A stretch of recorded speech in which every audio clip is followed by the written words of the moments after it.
We have before us the opportunity to forge for ourselves and for future generations a new world order, a world where the rule of law, not the law of the jungle, governs the conduct of nations.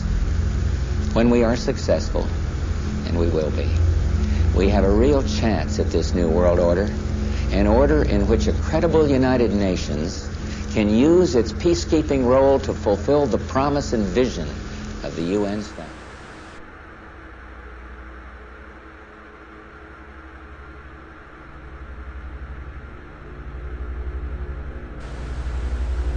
It's no secret that a massive shift in global economic power is underway from west to east. But the question is whether the old developed economies are ready for the consequences of that change.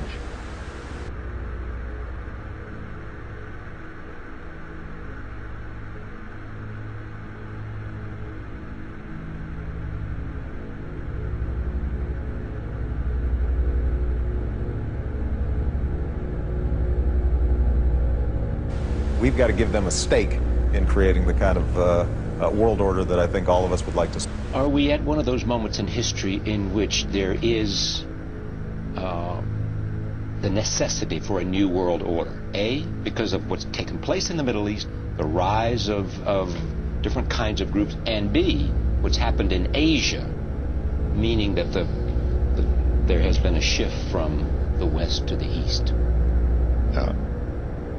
There's a need for a new world order, but it has different characteristics in different parts of the world.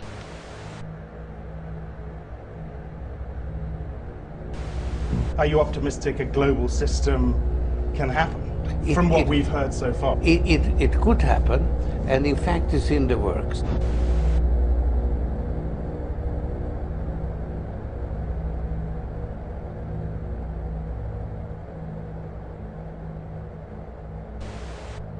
Issues, but they really are issues of the construction of a new world order. That's what this is about, and that's the sort of dialogue the Chinese are generally good at. And so a partnership between us is essential.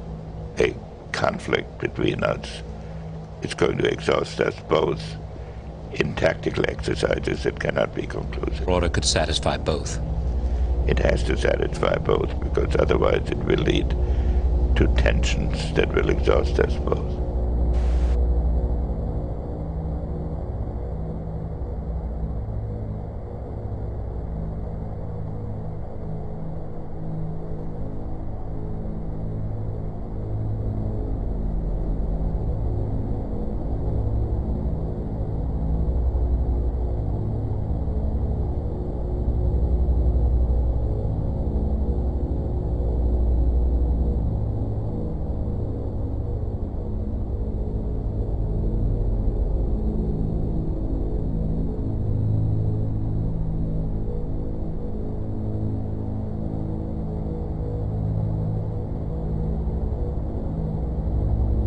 Much of the turmoil we see on the planet today is a response to a power shift of rising economic prosperity from the west to the east.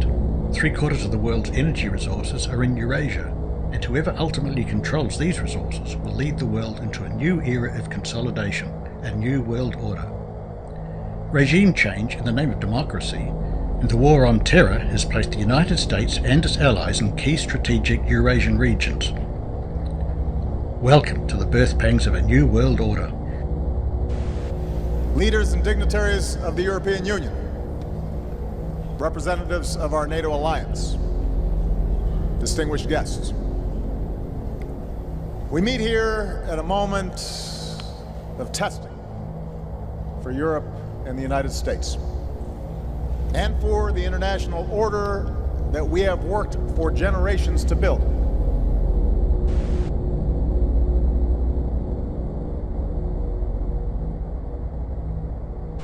Never before has a new world order had to be assembled from so many different perceptions, or on so global a scale. Nor has any previous order had to combine the attributes of the historic balance of power system with global democratic opinion and the exploding technology of the contemporary period. This is the world you are graduating into. This is what I want to talk about today with you for a few minutes. I believe we, and particularly you, your class, has an incredible window of opportunity to lead in shaping a new world order for the 21st century in a way consistent with American interest and the common interest. These troubled times, our fifth objective, a new world order can emerge, a new era, freer from the threat of terror, stronger in the pursuit of justice, and more secure in the quest for peace. An era in which the nations of the world, East and West, North and South, can prosper and live in harmony. 100 generations have searched for this elusive path to peace, while 1,000 wars raged across the span of human endeavor. And today that new world is struggling to be born. A world quite different from the one we've known. A world where the rule of law supplants the rule of the jungle. A world in which nations recognize the shared responsibility for freedom and justice.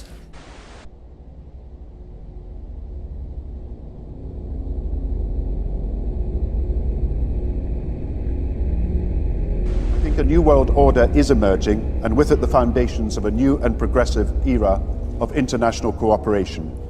We have resolved that from today we will together manage the process of globalization to secure responsibility from all and fairness to all. Also exists an extraordinary opportunity to form for the first time in history a truly global society.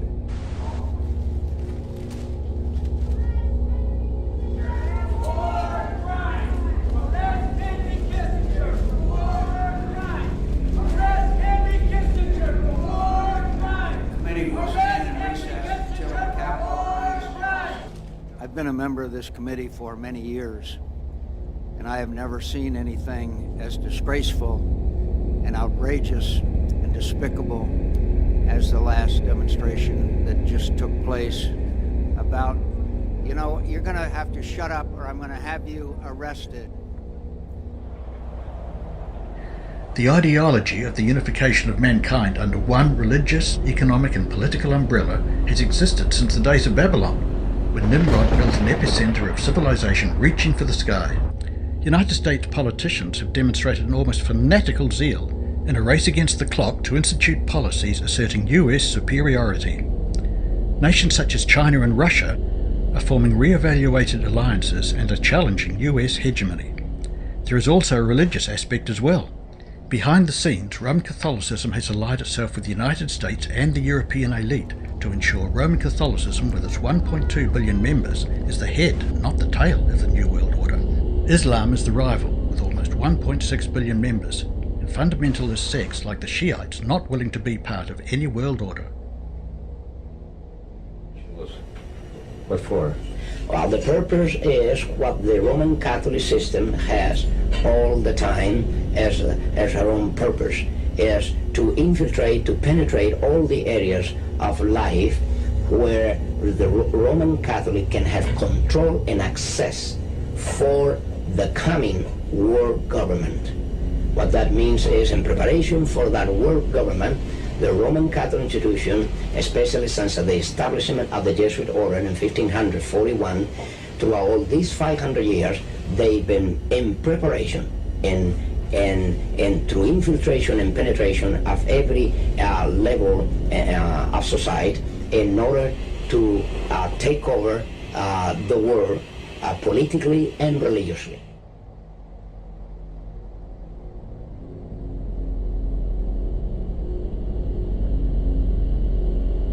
These US politicians are heavily influenced by the military-industrial complex, as well as organisations such as the Council on Foreign Relations and the Bilderberg Group. But the rabbit hole goes deeper than that. US presidents are well aware of the inherent danger of being assassinated by an unseen power if they choose to go against the grain of a well-hidden secret organisation, hell-bent on absolute control. Whom is this hidden power lurking in the shadows? On November the 22nd, at midday, Lee Harvey Oswald, according to 4 US government investigations, shot John F. Kennedy in Dallas, Texas. The assassination of JFK has been enshrouded in mystery ever since the bizarre chain of events that occurred before, during and after the execution of one of the most loved presidents in the history of the United States of America. Let's expose who was behind this action and investigate the motives of a power working covertly to undermine not only the US government but other nations as well. The very word secrecy is repugnant in a free and open society, and we are as a people inherently and historically opposed to secret societies, to secret oaths, and to secret proceedings. We decided long ago that the dangers of excessive and unwarranted concealment of pertinent facts far outweighed the dangers which are cited to justify it. Even today, there is little value in opposing the threat of a closed society by imitating its arbitrary restrictions. Even today, there is little value in ensuring the survival of our nation if our traditions do not survive with it. And there is very grave danger that an announced need for increased security will be seized upon by those anxious to expand its meaning to the very limits of official censorship and concealment. That I do not intend to permit to the extent that it's in my control. And no official of my administration, whether his rank is high or low, civilian or military, should interpret my words here tonight as an excuse to censor the news, to stifle dissent, to cover up our mistakes, or to withhold from the press and the public the facts they deserve to know. For we are opposed around the world by a monolithic and ruthless conspiracy that relies primarily on covert means for expanding its sphere of influence, on infiltration instead of invasion, on subversion instead of elections, on intimidation instead of free choice, on guerrillas by night instead of armies by day. It is a system which has conscripted vast human and material resources into the building of a tightly knit, highly efficient machine that combines military, diplomatic, intelligence, economic, scientific, and political operations. Its preparations are concealed, not published. Its mistakes are buried, not headlined. Its dissenters are silenced, not praised. No expenditure is questioned, no rumor is printed, no secret is revealed. There were multiple reasons why JFK was assassinated. The Vietnam War, the dismantling of the Federal Reserve, threatening to smash the CIA into 1,000 pieces, and JFK's speech on the separation of church and state, which displeased the hierarchy of the Roman Catholic Church. President Kennedy wanted to withdraw from Vietnam, and he, as president, began to de-escalate American involvement in Southeast Asia, but the superpower group was plotting his murder. Who was the superpower group that has avoided publicity after a myriad of deception all these years? Writer and philosopher Avro Manhattan had this to say: "The political and military origin of the War of Vietnam has been described with millions of written and spoken words, yet nothing has been said about one of the most significant forces which contributed to its promotion, namely the role played by religion, which in this case means the part played by the Catholic Church and a diplomatic counterpart, the Vatican. Their active participation is not mere speculation. It is an historical fact as concrete as the presence of the US or the massive guerrilla resistance of Asian communism. The activities of the last two have been scrutinized by thousands of books, but the former has never been assessed, not even in the summarized form. The Catholic Church must be considered as their main promoter in the origin, escalation and prosecution of the Vietnamese conflict. From the very beginning, this religious motivation helped set in motion the avalanche that was to cause endless agonies in the Asiatic and the American continent. The military arm of the Vatican, the Jesuits, who controlled politicians in Washington, wanted to continue the war in Vietnam, set up a Catholic power in Southeast Asia, and maintain their control of the international drug market that the Jesuits had held for over 400 years in the Far East. When President Kennedy stood in their way, he had to be removed. The Jesuits had John F. Kennedy assassinated. The day after Kennedy was killed, the decision to stop America's involvement in Vietnam was reversed, and the Vatican program continued.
President Diem of Vietnam was a practicing Catholic who ruled South Vietnam with an iron fist. He was a genuine believer of the evils of communism and the uniqueness of the Catholic Church, and had originally been planted in the presidency by Cardinal Spellman and Pope Pius XII. He transformed the presidency into a virtual Catholic dictatorship, ruthlessly crushing his religious and political opponents. Many Buddhist monks committed suicide by self-immolation, dousing themselves with petrol and setting themselves on fire, protesting against the religious persecution of non-Catholics by the South Vietnamese pro-Catholic presidency. President Diem's discriminatory persecution of Buddhists caused mass desertions in the army and disruption within the government administration. As stated before, the second reason for JFK's assassination was his intention to eliminate the Federal Reserve. Colonel James Gritz explains, "When Kennedy called for the return of America's currency to the gold standard and the dismantling of the Federal Reserve System, he actually minted non-debt money, which does not bear the mark of the Federal Reserve when he dared to exercise the leadership authority granted to him by the US Constitution." After the planned withdrawal from Vietnam and dismantling of the Federal Reserve System, which is not controlled by the US government and too often manipulates United States policy, JFK was a marked man. He further infuriated the Vatican with his separation of church and state speech.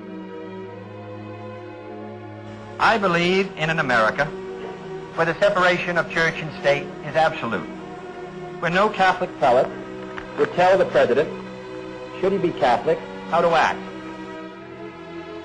Kennedy was one of many presidents, kings, czars and emperors who refused to obey the Jesuits and was killed for it. The role of the papacy in the heinous murder and cover-up of this crime cannot be denied. The Vatican had the motive, the people in key positions to carry it out, and the people in key positions to cover it up. The Jesuits control the major secret societies, including Freemasonry, Skull and Bones, as well as Roman Catholic secret societies such as the Knights of Malta and the Knights of Columbus. The last three generations of the Bush family belong to Skull and Bones and are subservient to the papacy.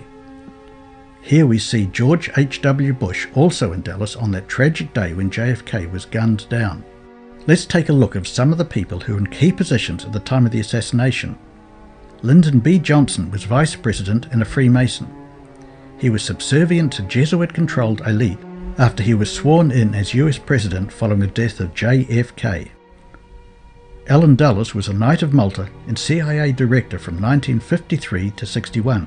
JFK fired Allen Dulles as CIA Director for the mishandling of the Bay of Pigs invasion and insubordination to himself. JFK stated that he wanted to splinter the CIA into 1,000 pieces and scatter it unto the winds. On November the 29th, 1963, President Lyndon Johnson appointed Allen Dulles to one of 7 commissioners of the Warren Commission to investigate the assassination of the US President John F. Kennedy. The appointment was later criticised by some historians, who noticed that Kennedy had fired him and therefore he was unlikely to be impartial in passing judgment charged the Warren Commission. Allen Dulles' nephew Avery Dulles was a Roman Catholic cardinal and Jesuit priest.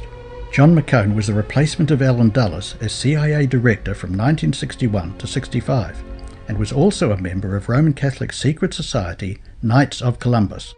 McGeorge Bundy was the United States Security Advisor. He was a member of Skull and Bones. George H.W. Bush was, in Dallas, seemingly nervous in his body language, and he too is a member of Skull and Bones. John Edgar Hoover was director of the Federal Bureau of Investigation and a Freemason. James Rowley, whose brother Francis was a Jesuit priest, was director of the US Secret Service from 1961 to 73 and was responsible for the security of JFK. Here we see the confusion, as the Secret Service are now ordered to stand down as the President drives into the line of fire. Normally the Secret Service would be riding on the back of the limousine, which has foot platforms and handles as seen in this picture. The Secret Service driver William Greer made an almost complete stop in front of a gutter drain, which mainstream documentaries and accounts will never reveal. After the other assassins had failed to deliver a fatal headshot, and the last assassin hidden in the drain was successful. The Mafia too, no doubt, had a part to play in the assassination of JFK, as the CIA has worked with them on many occasions, and the Mafia gave plausible deniability to the power elite if the operation ever came undone. People have given me a hearing without legal representation or anything. You shoot the president? I didn't shoot anybody, no, sir.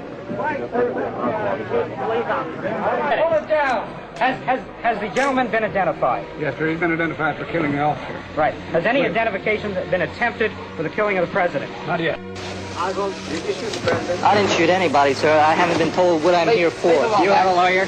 No, sir, I don't. I like legal representation. These police officers have not allowed me to have any. I don't know what this is all about. Kill the president? No, sir, I didn't. People keep asking me that. Sir? Did you shoot the president? I work in that building. Were you in the building at the time? Naturally, if I work in that building, yes, sir. Back up, man. Did you shoot the president? No, they're taking me in because of the fact that I lived in the Soviet Union. I'm just a patsy.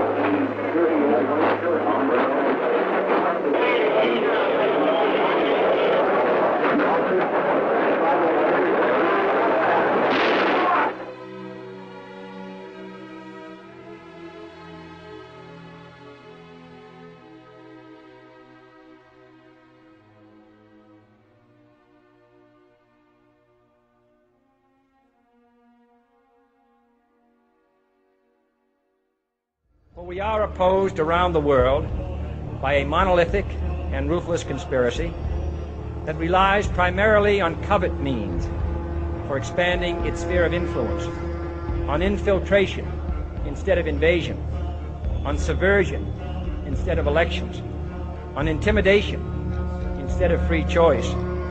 It is a system which has conscripted vast human and material resources into the building of a tightly knit, highly efficient machine that combines military, diplomatic, intelligence, economic, scientific, and political operations. Its preparations are concealed, not published. Its mistakes are buried, not headlined. Its dissenters are silenced, not praised. No rumor is printed, no secret is revealed.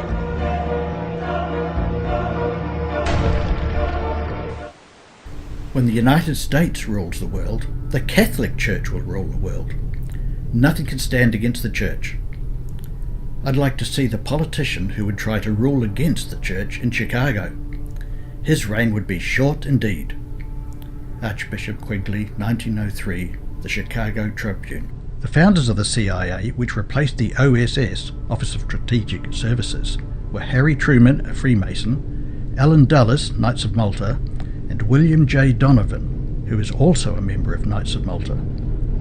Even though Dulles was said to be a Presbyterian, which no doubt gave him more cover, many, if not all, CIA directors since the creation of the CIA have had a Jesuit education or some connection to a secret society, Jesuit priest, or advisor. Leaders of governments know very well a shadow government is watching, waiting for the right time to strike, gaining ground inch by inch, controlling men of influence and power by force, threat, intimidation or bribe.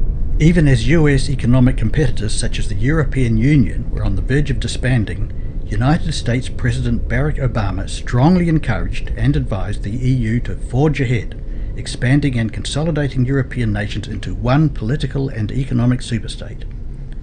So it is evident that the United States government is not necessarily representing American interests of we the people, but rather we the powerful undercurrent of globalist elite. Many argue that a new world order will prevent wars between nations and make the distribution of food and resources more manageable. Hitler had the same goal. Totalitarianism always ends in the systematic abuse of the masses. George Orwell's novel 1984 is a fictitious story, first published in 1949, about a totalitarian regime which kept citizens in a state of fear under the facade of endless war. 1984 has an uncanny resemblance to what is slowly happening to our society: pervasive government surveillance, arbitrary detainment, and torture and mass media conditioning of the masses to a certain way of thinking. What Napoleon Bonaparte and Adolf Hitler failed to do in the quest for the unification of Europe, the European Union succeeded in doing through trade and diplomacy. As you can see, the EU headquarters building is nothing more than a replica of the Tower of Babel, giving the effect of incompletion. The Tower of Babel signifies the collective concentration of apostasy against divine statutes by many nationalities. As the advertisement poster states, many tongues, one voice, with 11 visible pentagram stars of the 12 that are thought to conjure up satanic power in the occult, and the 12th star is said to be hidden behind the structure.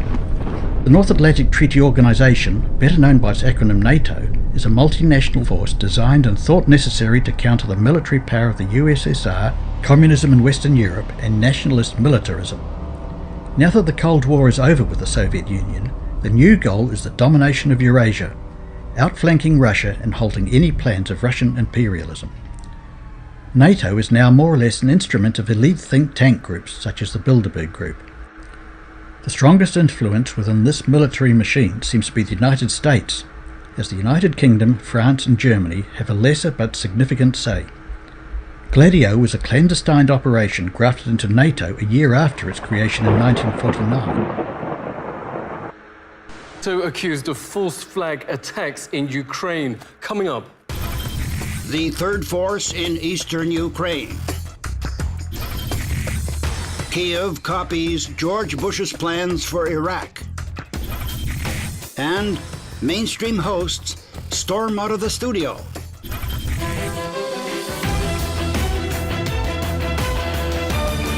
Killing your own citizens, then blaming another nation to start wars called a false flag attack. The most infamous is Operation Himmler. Nazis murdered fellow Germans, then blamed Poland to start World War II. Nazis trained by NATO were the vile snipers during the Maidan protests who shot both sides, both the police and their own supporters. It helped spark the violence that brought the coup d'etat. Leaked images show Ukraine nationalists Una Unso being trained to use sniper rifles by NATO. These false flags, writes intelligence author F. William Engdahl, are just the latest atrocity in the documented NATO Operation Gladio. Decades of terror attacks that have killed hundreds throughout Europe have actually been funded and planned by the White House. Top-level officials in the government and the CIA have confirmed.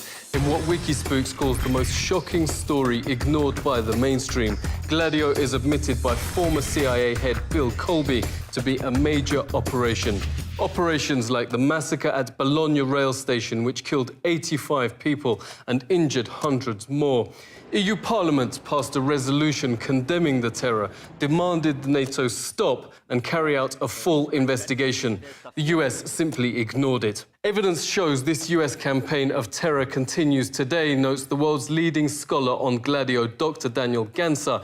FBI whistleblower Sybil Edmonds, who ACLU calls the most gagged person in US history, revealed the CIA's actually expanded the program internationally under codename Gladio B. The same professional snipers as in Kiev, writes Global Research News, have been found shooting both sides in countries throughout the world that offer resistance to the US. Political analyst Eric Draitser joins us. Really great to talk to you. What's going on? Who's behind the snipers? That they work in the service of Western intelligence. This is quite clear. likely private contractors, private mercenaries who are paid to create this kind of chaos. Those who probably cut their teeth on the battlefields of Afghanistan and in Iraq, who now are essentially murderers for hire, who are sent anywhere where the United States or its allies deem necessary to create chaos. So you mentioned a couple of examples in Syria, in Ukraine, in Venezuela. We should also remember, of course, Thailand in 2010. We saw a very similar situation there. Egypt most recently as well. This is a standard tactic, create a casus belli for the United States to have a military presence for decades to come. The world's main instigator of false flags, notes the editor of upcoming book Flashpoint in Ukraine, Dr. Stephen Lenman, is the United States. The US hasn't been threatened with a real attack in hundreds of years, writes the author of Questioning the War on Terror, Dr. Kevin Barrett. The only way to force war on its population is through terror-inducing false flags. 266 American sailors were killed on the USS Maine in Havana Harbor using the slogan, "Remember the Maine." The establishment blamed an enemy mine, then colonized Cuba, Puerto Rico, Guam, and the Philippines. Admiral Hyman Rickover later revealed it had nothing to do with the enemy. The explosion came from inside the ship. The entire US Joint Chiefs of Staff called for another, quote, "Remember the Maine incident" with Operation Northwoods. Declassified documents show Pentagon plans to blow up a US ship, hijack passenger planes, down an airliner from the US full of college students, wage a, quote, "terror campaign in Miami, other cities, and Washington, D.C. The false flag attacks must be, quote, "widely publicized in mainstream media to cause a, quote, "helpful wave of national indignation." The plans signed off by Armed Forces Chief Lyman Nemnitzer were blocked at the last minute by a horrified President Kennedy. It was opposition to out-of-control militarism, writes James Douglas in JFK and the Unspeakable, that Douglas says got Kennedy killed by the intelligence services. It is one of the versions for his assassination. Northwood's mastermind Lemnitzer was put in charge of NATO, where he, quote, "hoisted the black flag of terror in Europe under Operation Gladio," notes the book Gladio, NATO's Dagger at the Heart of Europe. Kennedy's removal left the path clear for successor Lyndon Baines Johnson to return false flags to center stage. Within less than a year, LBJ fabricated the attack that plunged the US into the Vietnam disaster. The president made up a non-existent strike on US ships in the Gulf of Tonkin and said, quote, "Our boys are floating in the water." The lie goaded Congress into authorizing war, killing more than 3 million Vietnamese and 58,000 US servicemen. President Bush Jr. told British Prime Minister Blair that if he couldn't get UN approval to bomb Iraq, he'd paint a US jet in UN colors and try to get it shot down over Iraq to justify invasions. In a bizarre parallel, Life News this week filmed Kiev now using these armored helicopters with UN insignia against civilians in eastern Ukraine. These are just the false flags that are on the record and officially documented. Some are reprinted in 63 documents the government doesn't want you to read, written by Vietnam vet and former Minnesota Governor Jesse Ventura. On the few occasions mainstream media let him speak, hosts react with disdain and even storm out the studio in fury at the suggestion their government could ever do anything like that. Oh, come off it, Jesse. No, not oh, come off it. Wait a minute. Every war fought starts with a false flag operation. You can't, in all seriousness, sit there and try and make out anybody... Okay, let me ask you this, Piers. Wait a minute. Have you read the 9/11 report and you think it's a piece of fiction? No, I believe everything in it. I believe... my government's never lied to me, have they? Let's see, where should we start? The Gulf of Tonkin incident? I remember our president sitting on TV telling us our boys are floating in the water, and it turned out to be false. And because of that, you'll never believe anything. But they lie all the time. Have you been in government? No, I have. All right, so that's for... So I've never been in the NFL, but I could watch a football game. Yeah. All right, Jesse, take care. He's leaving. For the public to fall for a false flag, mainstream media lies must be coordinated and complete. When the White House lied that Syria's government did the Damascus chemical attack, the entire mainstream media swallowed it whole without asking for a shred of evidence. Last month, US intel admitted actually NATO member Turkey had false flagged the attack, which killed some 1,400 civilians to justify invasion. Not a single mainstream outlet reported it. Turkey's leaders banned YouTube last month after leaked audio of them planning another false flag to invade Syria, reportedly egged on by John Kerry. Turkey's premier confirmed the authenticity of the tape. I'll send 4 men from Syria. I'll make up a cause of war by ordering a missile attack on Turkey. Many times, Kerry has said to me, "Okay, did you make the decision to strike?" Mainstream as one coordinated a term of art that the Turks were just innocently, quote, discussing military strategy, rather than the appalling truth that Turkey's planning a terrorist false flag on their own land as an excuse to invade Syria, apparently encouraged to commit the supreme international crime by the United States Secretary of State himself. US-backed jihadi admits they're also taught false flags to destroy mosques, then blame Syria's government. I was originally tasked with the destruction of mosques. You destroy the mosques so you can put the blame on the army? Yes, if a mosque is not destroyed, we desecrate it. The massacre of Odessa this month, reports Counterpunch, has all the signs of a classic US false flag. Shortly after, dozens of CIA spooks were discovered instructing Kiev's junta how to act in East Ukraine. Pro-Kiev thugs were sent to the city of Odessa with these red armbands. But the bloodshed was sparked by this rooftop shooter in a red armband slaying his own side. Duly provoked, the thugs went on to torch and murder dozens of anti-fascist civilians they thought were to blame for the shooting.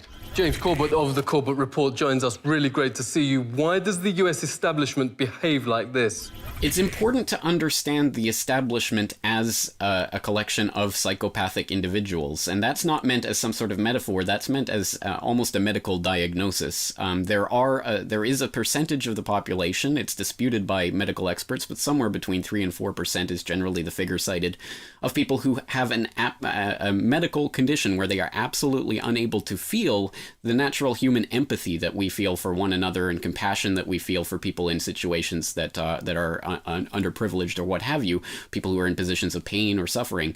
There is a percentage of the population that has absolutely none of those feelings, and these tend to be the people who rise into positions of power and prominence in power structures that themselves are designed specifically to inflict pain and suffering on others. So it is not a big stretch to imagine how psychopathic individuals advance in military or intelligence functions. Tanks and armoured vehicles have now moved in to shoot more unarmed civilians. James Corbett notes these incredible atrocities seem intentional to justify NATO military intervention. Right on cue, this week Kiev officially asked for international military help in eastern Ukraine. The author of Questioning the War on Terror, Dr. Kevin Barrett, joins us. Really great to see you. What are the conclusions from Northwoods to Operation Gladio today? We're learning more and more about how psychopathic so many of our leaders are and have been. Stories about Lyndon Johnson that I can't repeat on international media because they're so disgusting. Stories about the Bush family involving the worst, most despicable kinds of crime. It's become supremely obvious that a lot of the Western leadership is deeply corrupt.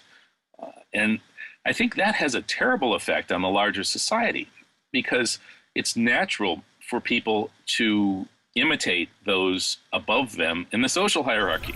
So we, I think, need to rethink the process that we're using to put people into leadership positions, military leadership, intelligence leadership, political leadership, and we need to think about coming up with a way to maybe administer psychopathy tests to people who are aspiring leaders, or otherwise vet people to try to make sure that people in the top positions have some kind of conscience, because if they don't, I'm afraid things are going to just spiral out of control. Whole societies will become so corrupt that they will fall apart, and civilization itself will be threatened. Dr. Barrett knows false flags only work when the public's unaware of them. Washington's blog reports that interest in false flags has gone through the roof, and interest's now highest in the US. Audiences for mainstream pumping false flag lies are in freefall. Channels like MSNBC shed half their entire viewership last year, losing another quarter just in the first 3 months of 2014. NATO leaders are now known to have mass murdered their own civilians in false flag operations like Gladio.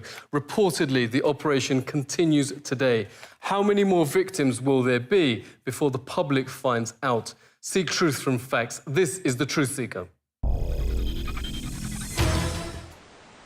Mysterious and elite. For decades, some of the world's most powerful people have come together to form a secret society of sorts. But now some of their secrets may be exposed. Joining me with more on the Bilderberg Group is radio host Alex Jones. Alex, I'm wondering what you think about this. Does this mean that the ins and outs of the Bilderberg Group will become more mainstream now that this author is coming out to talk about it more? Well, European Union Member of Parliament Mario Borghezio last year questioned in the Parliament why so many heads of EU positions were Bilderberg Group members. And of course, last year, Dutch Member of Parliament Harry van Bommel also petitioned to members of the Bilderberg Group who were in the EU government to explain themselves. So what's happening is more and more people in governments, in different European national governments and in the EU government, are realizing that the real decisions are being made at globalist meetings like the Bilderberg Group. And we wrote a story last week at prisonplanet.com titled Bilderberg Group, The Open Conspiracy, because when Jim Tucker was first reporting on this 32 years ago as a U.S. reporter, people made fun of him and laughed at him and said it didn't even exist. Major publications like the New York Times and Time Magazine said it didn't exist. Well, since then, the Bilderberg Group has been forced to go more public and admit that they covertly set up the European Union, that they do want a planetary government, that they do want world government. And so much of their agenda is now promoted by the EU and others. Herman von Rompuy, who's a Bilderberg Group attendee, and of course the head of the EU, has called for global government run by the very central banks that have caused the worldwide derivatives crisis. So yes, just 2 weeks ago, Zbigniew Brzezinski addressed the Council on Foreign Relations and said, for the first time in world history, the entire globe is politically awakened, not to the puppet presidents and prime ministers, but to the real power elite, and that their world government is basically in trouble. And the Council on Foreign Relations, people in the crowd looked very upset. So this Anglo-American Dutch power structure that's hidden in the shadows and used the energy of the U.S. and England to carry out this world government is in trouble, because the American people and others are waking up to the fact that we've been used as the engine of this covert empire. Alex, and so there's a major... I want to interrupt you just real quick. I think you make a good point in talking about how it really did used to be viewed as sort of a conspiracy, and a lot of people didn't see the validity in talking about this as something that was real. But many of the predictions that the Bilderberg Group has made, especially relating to the economy and the financial meltdown in Europe, have been extremely accurate. Talk a little bit about that and how that has sort of altered public perception. Well, sure. I mean, you get 150 or so. Previously, it was about 125 of the heads of Dutch Royal Shell, royalty, the head of the Dutch Royal House, the Rockefellers, the Rothschilds, all together is really a mafia commission meeting, and they're deciding on any disputes and the agenda for the following year, because they're already going in the basic direction they want to go, but there's minor tweaks going on. So 2 years ago, I traveled to Virginia and covered the Bilderberg Group, and the intel we got from inside was that Obama had been chosen and that Hillary was going to step down from the campaign. That was done 2 days later after we announced it. We were able to discover that the Bilderberg Group was planning to run gas prices up to $150 a barrel. People laughed at us. It then happened in the next year. The Bilderberg Group said that they'd made deals to have the staged collapse of the Berlin Wall. Jim Tucker reported on that a full year before it happened. Jim Tucker also reported from his Bilderberg inside sources that Bush was going to announce that he did believe in global warming and wanted carbon taxes. And that became a verified, documented truth later. When the Washington Post was announcing that the attack on Iraq was going to be 2002, American Free Press and others reported from their Bilderberg sources that the owners of the Washington Post, Mr. Graham, had attended and knew that it was going to be in March of '03. That was later confirmed. So yes, the Bilderberg Group is the highest level of world government, but they have their public propaganda that they put out at Davos and at other forums and events. And more, what the secret of Bilderberg Group is doing behind closed doors is more and more being put out publicly because they've now been revealed. They're having to admit their world government agenda, but they're putting a spin on it that it's good and humanitarian. And we cover this in my film, The Obama Deception. But yes, they're in a lot of trouble because the planet is waking up to their covert criminal operation.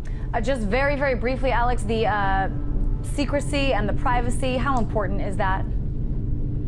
Well, it's very important that Bilderberg keep its inner workings secret. It's okay if stuff from decades ago comes out, but they don't want it, the new information to come out because their agenda can then be thwarted. Their main function now is vetting European, British, and U.S. politicians. That is one of their most important functions. More and more, they're being made not obsolete. It's just that the global pace has forced the Bilderberg Group to... Alex, I'm going to have to cut you off. I'm so sorry. We are out of time. Thank you. Always like hearing from you. But the Bilderberg Group can be summed up in their goals and aspirations by looking at the founders. Joseph Ratzinger, who once studied to be a Catholic priest in a Jesuit seminary, was concerned about the anti-Americanism in Western Europe. He approached Prince Bernhard of the Netherlands, who then in turn contacted Paul van Zeeland of the Catholic Party of Belgium. Prince Bernhard contacted Walter Bedell Smith, director of the CIA, and facilitated guest lists through Eisenhower's advisor Charles Douglas Jackson, who was an expert in psychological warfare and director of the defunct OSS, the Office of Strategic Services, the forerunner of the CIA. So the Bilderberg Group founders consisted of royalty, intelligence service directors, a member of the Roman Catholic political party, and the influences of the Jesuit order Noviad, Joseph Ratzinger. Enough said. NATO could also be said to be the new world order enforcers, bringing the world into some sort of collective governance. How can war and collectivism bring peace and prosperity? We have already seen the fruit and broken promises of past leaders who each proposed a well-ordered utopia, such as the communist state, which has more often than not led to mass murder. Joseph Stalin, Mao Zedong and Pol Pot politically liquidated tens of millions of people. Right-wing politics has left a trail of death, destruction and misery as well. Hitler, Pinochet and Franco murdered and brutalized opponents and dissidents, and as these dictators all had the blessing of the Roman Catholic Church.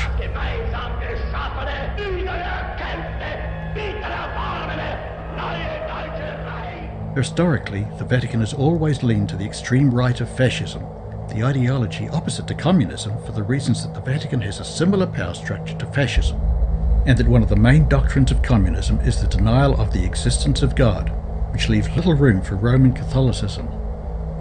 The ideological views of Karl Marx and Friedrich Engels, socialism and communism, were refined from such works as Plato's Republic, and were meant to create heaven on earth in theory. What happened in practice was misery and tyranny. Socialism or communism, no matter how it is expressed, is collectivism, and is or eventually leads to totalitarianism. Fascism is simply the flip side of the same totalitarian coin, but with room for a religious and political leader. Both ideologies are totalitarianism and lead to big brother government. You may have noticed how China is allowing more freedoms, becoming more capitalist and quasi-democratic. The United States has morphed into a strange mix of communism, fascism and capitalism. However, capitalism in the future will only be a privilege for the elite. The United States and many other Western countries are rapidly becoming police states with controlled media, owned by only a handful of individuals. Many Western government states and provincial governments are slowly surrendering power to federal governments, which in turn surrender power to organisations such as the United Nations, World Bank, IMF and trade unions. Sovereign countries will lose autonomy, and citizens will face laws that will deface individualism and be replaced by collectivism. For world government to grow, you need problems that need fixing. In reality, many problems are created, some are induced, and some naturally occur. The problem-reaction-solution model is the most effective strategy to create a new world order. Problems such as overpopulation, climate change, and terrorism are examples of problems the world's powerful bring before a pliant public in order to bring about the desired changes. The correct terminology is social engineering. The allied countries of the United States, such as the United Kingdom, Australia, Canada, and New Zealand, are also rapidly losing personal freedoms and liberties, which might soon exceed the restrictions of Communist China. With all the attention placed on the NSA's mass surveillance of American citizens, it's easy to forget the other countries that are taking a page out of the agency's spy book. Just this past weekend, it was revealed that in 2008, Australia's surveillance agency shared information about the country's citizens with its most trusted intelligence partners. Perhaps the most concerning part of this recently leaked Snowden document was the discussion between these allies over whether or not to share the medical, legal, and religious information of Australian citizens. But this story is just a microcosm of the larger international spying cabal working together to peer into every nook and cranny of the world. So who exactly are these peeping partners?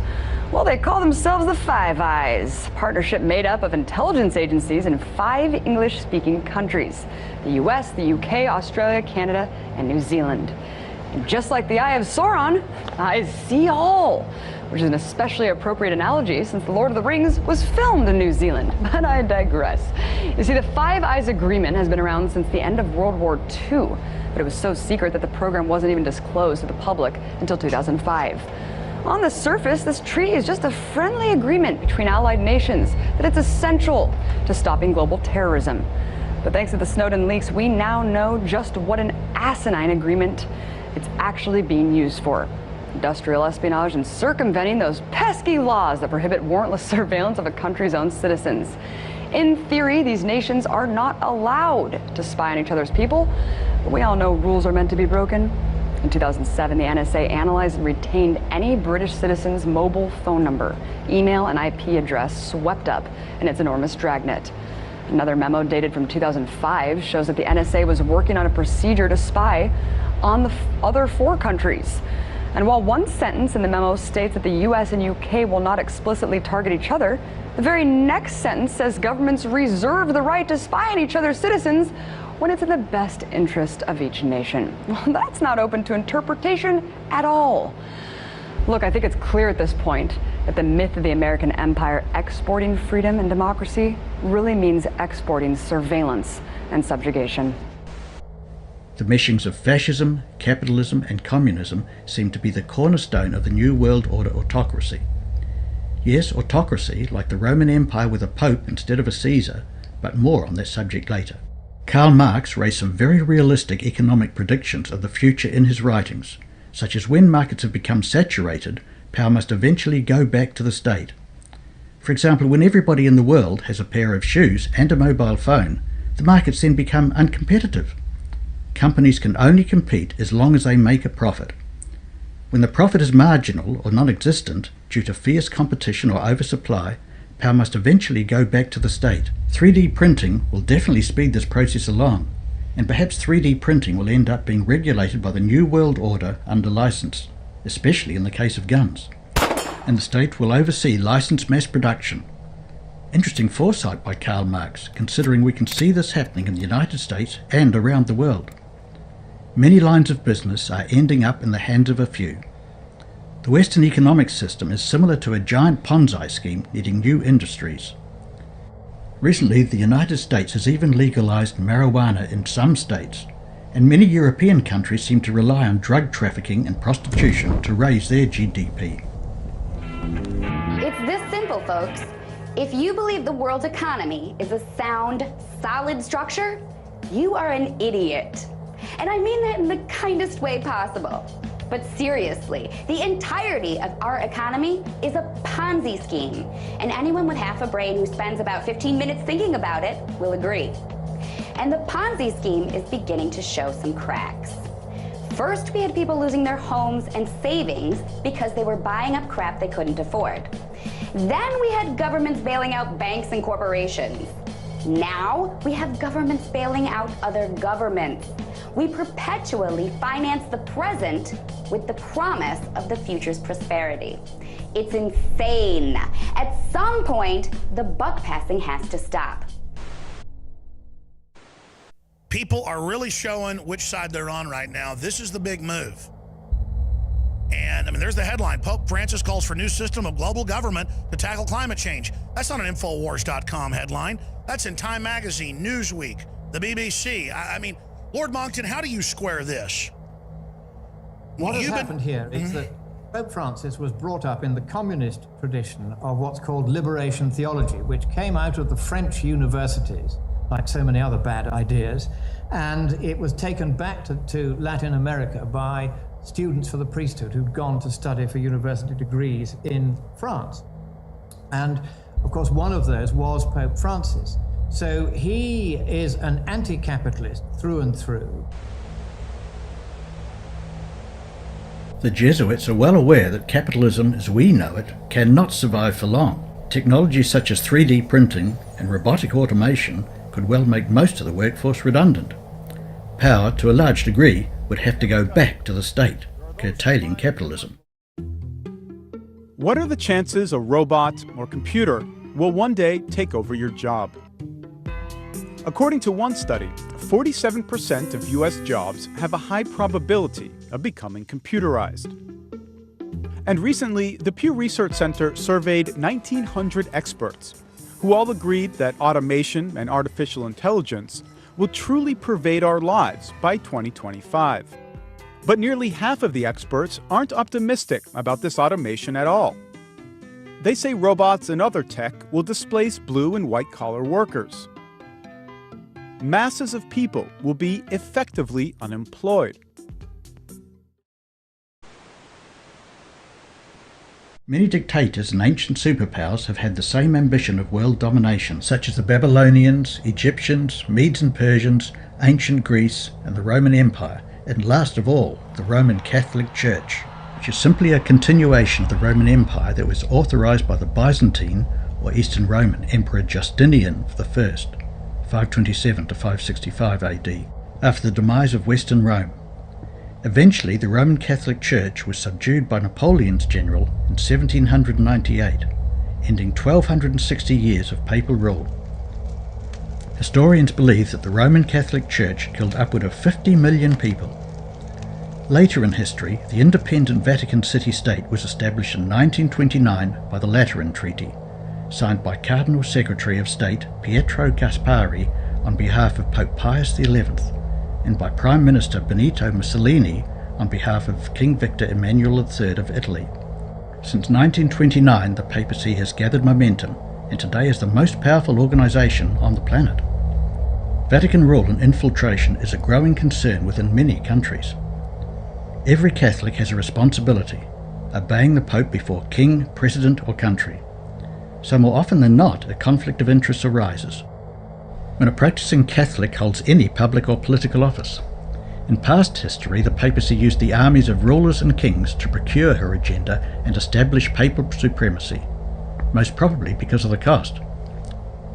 Some examples are King Clovis I, who enforced Catholicism with an iron fist, uniting the Frankish tribes, and King Philip II of Spain on the orders of Pope Sixtus V, sailing his armada to conquer rebellious Protestant England.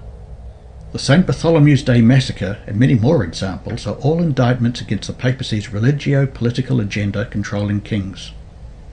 The Catholic Church has infiltrated the highest levels of government in many nations via the Roman Catholic secret societies such as the Jesuits, Knights of Malta, Opus Dei, Knights of Columbus, and laymen too.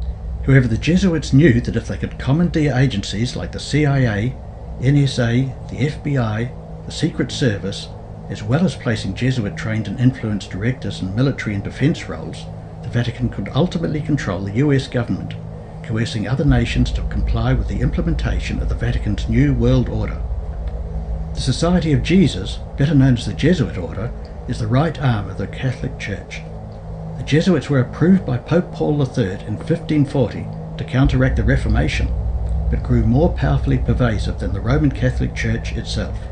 The Illuminati were simply members of the Jesuit order who were disenfranchised from the Roman Catholic Church when Pope Clement XIV, by the brief Dominus ac Redemptor, suppressed the Jesuits on the 21st of July 1773.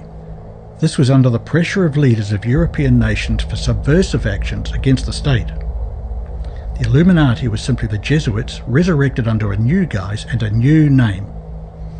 Some years later, the monarchs that instigated the suppression of the Jesuits were no longer ruling because of political revolutions that the Jesuits had conceived under the guise of the Illuminati.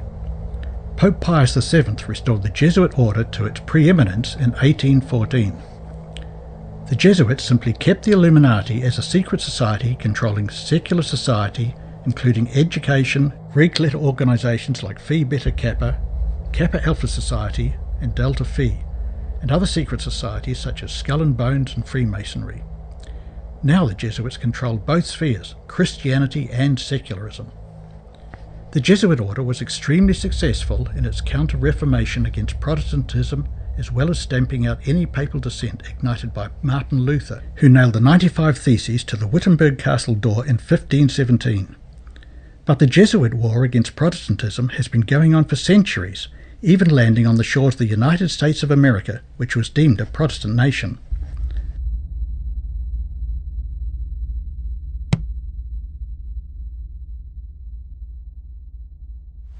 President Washington, that was the first president to be utilized by the Jesuits. If you were not aware of that, President Washington already was initiated by the Jesuits to bring about the first communication with the Vatican ever known in this country. From there on, President Reagan, throughout all this time, President Reagan has come to fulfill the greatest moment in the history of this conspiracy, because no other president has come as close as President Reagan brought about several things. One of them is the diplomatic relationship with the Vatican. Second, the preparation for the signature of a concordat between the Vatican and the United States. And if you want to know, this never took place overnight. President Reagan was prepared and initiated for the task that is performing today as President of the United States by the Jesuits of Rome, and the time that he served as a star in a movie that was very well known and still being shown today, a very old movie about the football team of Notre Dame. New Rockney. That's correct. This is the time that the first contact was made by the Jesuits with Reagan. When Ronald Reagan opened diplomatic relations with the Vatican State on January the 10th, 1984, something that the American people had contested in former years because of the contrast between the United States, a nation of religious liberty, and Vatican City, a dictatorial state that claimed fascism to be more in line with her political thinking and tyranny of religious freedom. In 1989, the tearing down of the Berlin Wall was an example of the intimacy of the US-Vatican merger, with Pope John Paul II influencing both the fall of the Berlin Wall and the end of the Soviet Union, which had long been opposed to Roman Catholicism and the United States during the Cold War. Time magazine published an article on the 24th of February 1992 about the alliance between the Pope and Ronald Reagan, President of the United States, ushering in a new era of US-Vatican relations. Henry Luce, a co-founder of Time magazine, was also a member of the Roman Catholic secret society Knights of Malta. The other founder died at a very young age, soon after the creation of the magazine.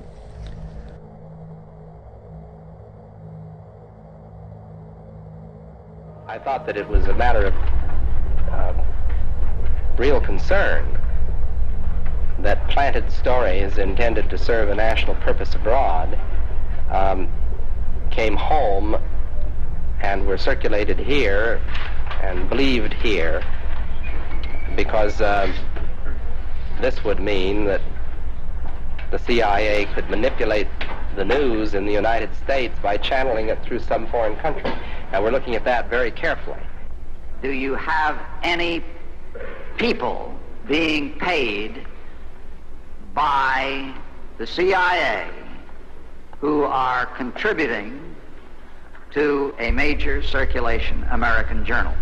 We do have people who submit pieces to American journals. Do you have any people paid by the CIA who are working for television networks? This, I think, gets into the kind of getting into the details, Mr. Chairman, that I'd like to get into in executive session.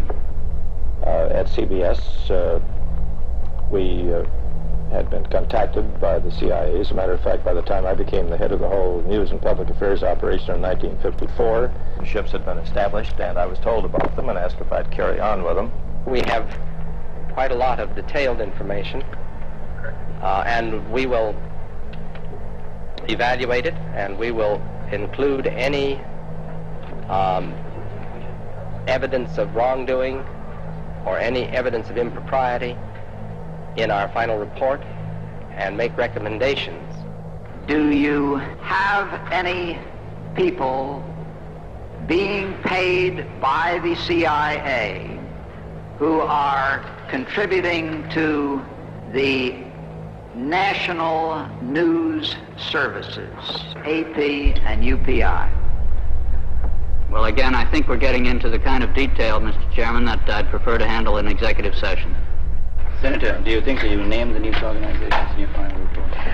That remains to be decided. I think it was entirely in order for our correspondents at that time to make use of CIA agent chiefs of station and other members of the executive staff of CIA as sources of information which were useful in their assessments of world conditions.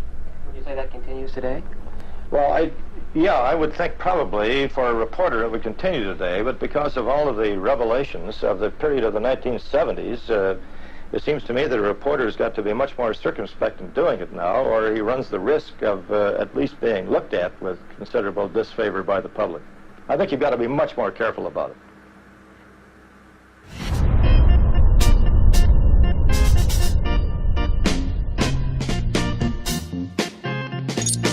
How has the CIA interfered in the American film industry since the Cold War era till today?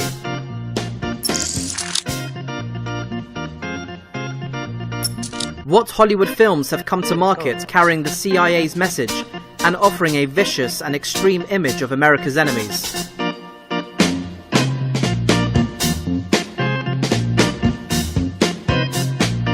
Who are the enemies?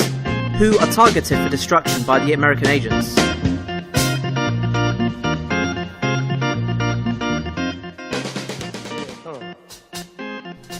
In 1917, when the United States entered World War I, President Woodrow Wilson's Committee on Public Information enlisted the aid of America's film industry to making training films and features supporting the cause.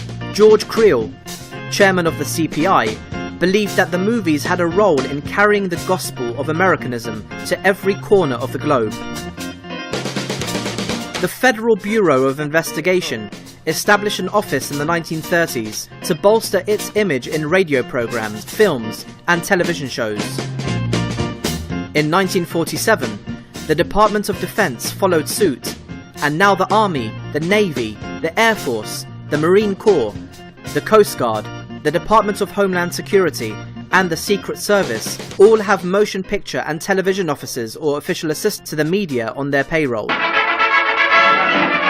During World War II, Hollywood's contribution was to provide propaganda. Hollywood's most famous movie stars leave the film capital to help the government sell war bonds. Irene Dunn, Ronald Colman, Hedy Lamarr, Greer Garson, all part of a contingent of some 50 screen celebrities giving their time and talents to aid the national war effort.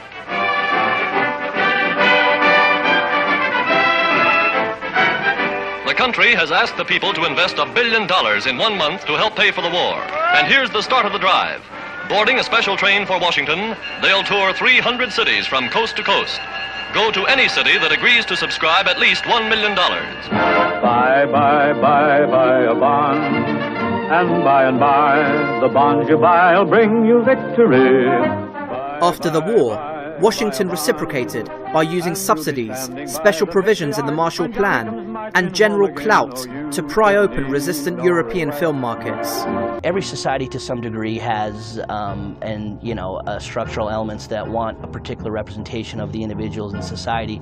The CIA's involvement in Hollywood goes all the way back to not only Hollywood, it really starts in the media. In 1953, Alan Dulles created a department that wanted to really influence the media and the CIA. Carl Bernstein, of the famous Woodward and Bernstein journalist who exposed Watergate, he was actually the co-winner of the Pulitzer Prize in, I believe, 1973. In 1977, I believe, he published an article about 20,000 to 25,000 words titled "The CIA and the Media," and this was actually published in Rolling Stone magazine in 1977, and it really disclosed the sleight of hand that Hollywood had in influencing the media as a whole. Now, eventually, this would lend itself to Hollywood for obvious reasons, but there was actually in the 70s, Senator Frank Church headed a committee, the Senate Intelligence Committee, to actually look into the involvement, the extent of the involvement in the CIA in the media. We had William Colby and George Bush Sr. Come out and actually, sort of thwarted the investigation, and their logic was, their reasoning was that this would disclose some highly sensitive information. It would not be right for national security. A lot of the same issues we see going on today. It is evident that the CIA promotes Catholicism through Hollywood. America is a predominantly Protestant country at 51%, with Roman Catholicism at 23%. One only has to think back to the overwhelming majority of Hollywood films involving Catholic priests. Public relations nightmare of Pope Benedict XVI and the ever-declining popularity of the Roman Catholic Church due to scores of sexual abuse cases, the Jesuits were summoned, and Pope Francis was elected, the first Jesuit to be elected pontiff. An Opus Dei member, Greg Burke, who'd previously served as a correspondent for both Fox News and Time magazine, was appointed the public relations advisor to Pope Francis. Ever since, Pope Francis has participated in cheap gimmicks and public displays of charity that have swayed public opinion to proclaim Pope Francis as the people's Pope. When we die, Father, is there anything left? Since I was a child, I had a feeling that something is missing in me. I want to know why I'm here. Can any of us know that? Become yourself.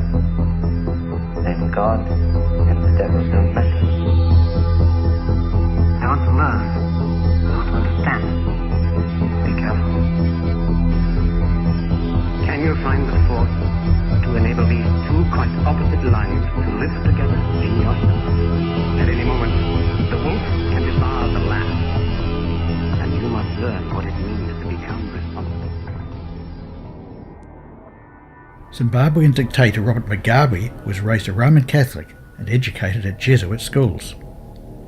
One of the world's most prolific authors had this to say on the Jesuits: "There was no crime too great for them to commit, no deception too base for them to practice, no disguise too difficult for them to assume.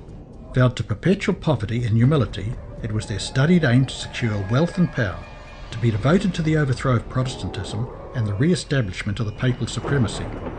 When appearing as members of their order, they wore a garb of sanctity, visiting prisons and hospitals, ministering to the sick and poor, professing to have renounced the world, and bearing the sacred name of Jesus, who went about doing good." But under this blameless exterior, the most criminal and deadly purposes were often concealed. It was a fundamental principle of the order that the end justifies the means. By this code, lying, theft, perjury, assassination were not only pardonable, but commendable when they served the interests of the Church.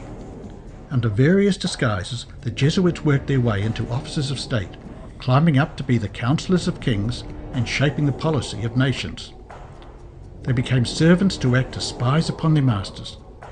They established colleges for the sons of princes and nobles, and schools for the common people, and the children of Protestant parents were drawn into an observance of popish rites. The Great Controversy, Ellen G. White. The Black Pope, the office of Superior General of the Jesuits, has been said to be the most powerful man in the world. Currently, he is Adolfo Nicolas, who lived and taught theology in Asia, so a Jesuit goal at this time would be the subjection of Asia. At the time of 9/11, Adolfo Nicolas' predecessor Peter Hans Kolvenbach was Superior General of the Jesuits, as he was a specialist in the Middle East that they needed.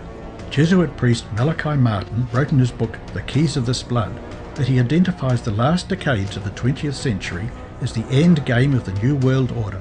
9/11 was an extremely suspicious event. The many inconsistencies, such as molten iron seen spewing out the sides of the building, seen in controlled demolitions when using thermite, and the squibs, also a telltale sign of controlled demolition. There were also many private videos and conflicting statements by witnesses that made the official story unconvincing. The people in power were all subservient to the Vatican. General Michael Hayden, Jesuit educated at De Quincy, George Tenet, Jesuit educated at Georgetown, George H. Bush, who bows down to the Pope, and seen here giving George Tenet a medal for the biggest intelligence blackout in history. Donald Rumsfeld attended Jesuit Georgetown University.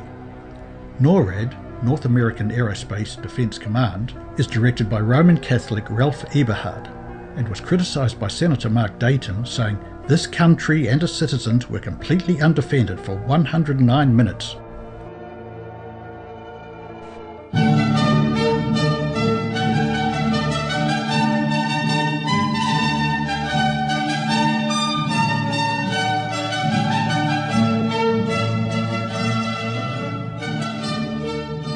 On the morning of September 11, 2001, 19 men armed with box cutters, directed by a man on dialysis in a cave fortress halfway around the world using a satellite phone and a laptop, directed the most sophisticated penetration of the most heavily defended airspace in the world, overpowering the passengers and the military combat-trained pilots on 4 commercial aircraft before flying those planes wildly off course for over an hour without being molested by a single fighter interceptor.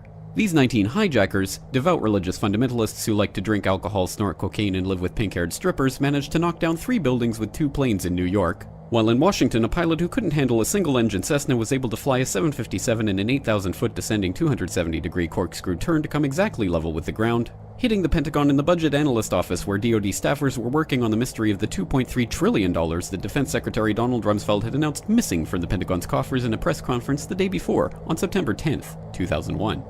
Luckily, the news anchors knew who did it within minutes. Osama bin Laden. The pundits knew within hours. Osama bin Laden. The administration knew within the day. Terrorists who committed these acts and those who harbor them. And the evidence literally fell into the FBI's lap. That a hijacker's passport was found blocks from the World Trade Center crash site, if you can believe that. But for some reason, a bunch of crazy conspiracy theorists demanded an investigation into the greatest attack on American soil in history. That investigation was delayed, underfunded, set up to fail, a conflict of interest, and a cover-up from start to finish. It was based on testimony extracted through torture, the records of which were destroyed. It failed to mention the existence of WTC-7, Able Danger, P-TECH, Sibel Edmonds, OBL and the CIA, and the drills of hijacked aircraft being flown into buildings that were being simulated at the precise same time that those events were actually happening.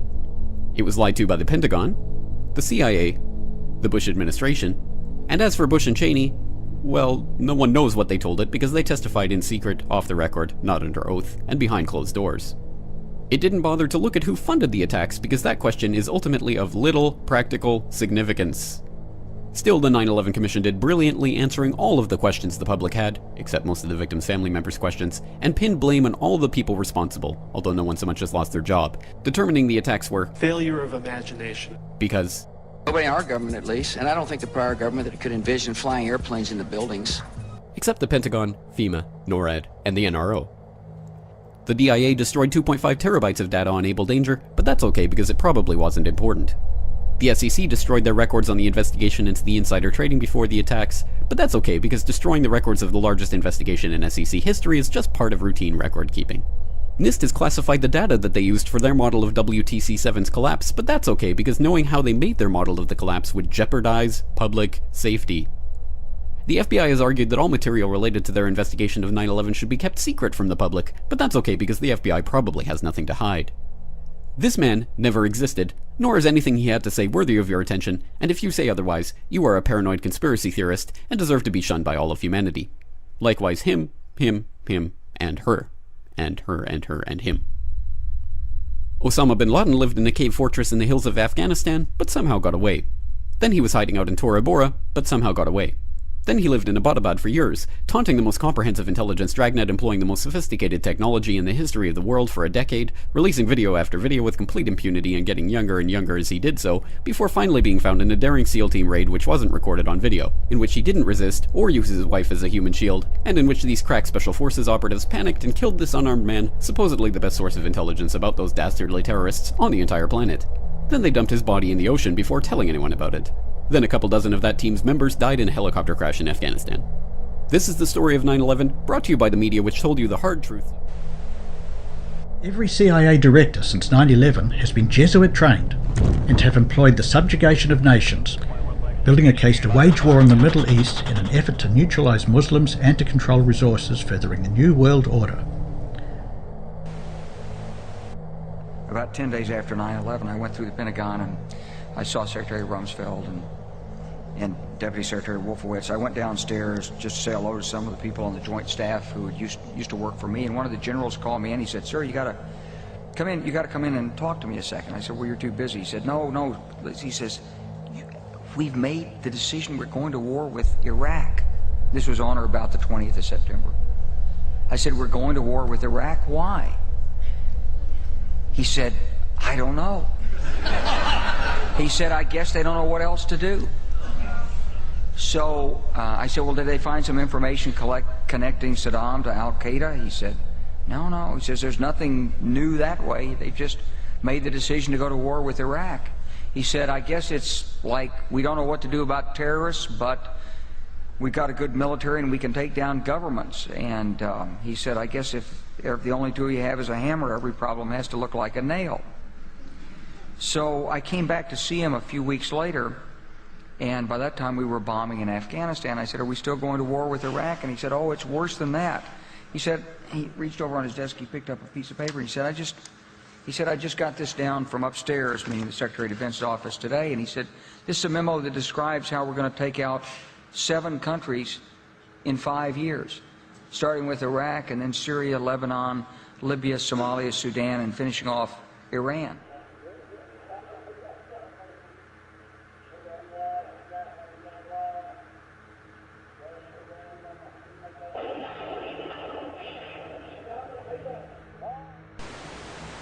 Speculation has been raised on the reasons for NATO's intervention in Libya. And as RT's Laura Emmett reports, the organisation may have been trying to prevent Gaddafi from burying the American buck.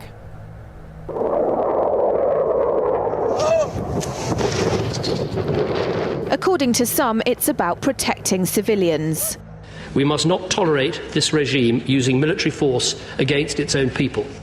Others say it's about oil. The only reason they're interested with Libya is about the oil. You'd think we'd be in Iraq if the major export there was broccoli. But some are convinced intervention in Libya is all about currency, specifically Gaddafi's plan to introduce the gold dinar, a single African currency made from gold, a true sharing of the wealth. It's one of these things that you have to plan almost in secret, because as soon as you say you're going to change over from the dollar to something else, you're going to be targeted. There were 2 conferences on this, one in 96 and another one in the year 2000, called the World Mataba Conference, organized by Gaddafi. And everybody was interested. I think most countries in Africa were keen. Gaddafi didn't give up. In the months leading up to the military intervention, he called on African and Muslim nations to join together to create this new currency that would rival the dollar and euro. They would sell oil and other resources around the world only for gold dinars. It's an idea that would shift the economic balance of the world. Countries' wealth would depend on how much gold they have, not how many dollars they trade. And Libya has 144 tons of gold. The UK has double that, but 10 times the population. If Gaddafi had an intent to try to reprice his oil or whatever else the country was selling in the global markets and accept something else as a currency, or maybe launch a gold dinar currency, any move such as that would certainly not be welcomed by the power elite today who are responsible for controlling the world's central banks. So yes, that would certainly be something that would cause his immediate dismissal and the need for other reasons to be brought forth for removing him from power. It's happened before. In 2000, Saddam Hussein announced Iraqi oil would be traded in euros, not dollars. Sanctions and an invasion followed. Some say because the Americans were desperate to prevent OPEC from transferring oil trading in all its member countries to the euro.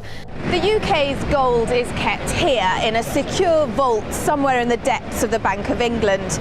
As in most developed countries, there's not enough to go around. But that's not the case in places like Libya and many of the Gulf states. A gold dinar would have given oil-rich African and Middle Eastern countries the power to turn around to their energy-hungry customers and say, sorry, the price has gone up and we want gold. Some say the US and its NATO allies literally couldn't afford to let that happen.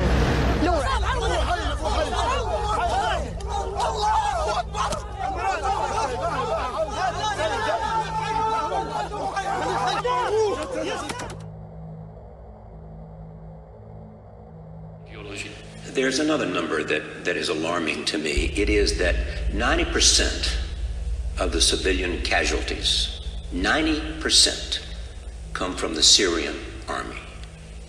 How did you get that result? That was a report that was issued in the last 6 months. Okay, as I said earlier, the war is not traditional war. It's not about capturing land and gaining land. It's about winning the hearts and minds of the Syrian.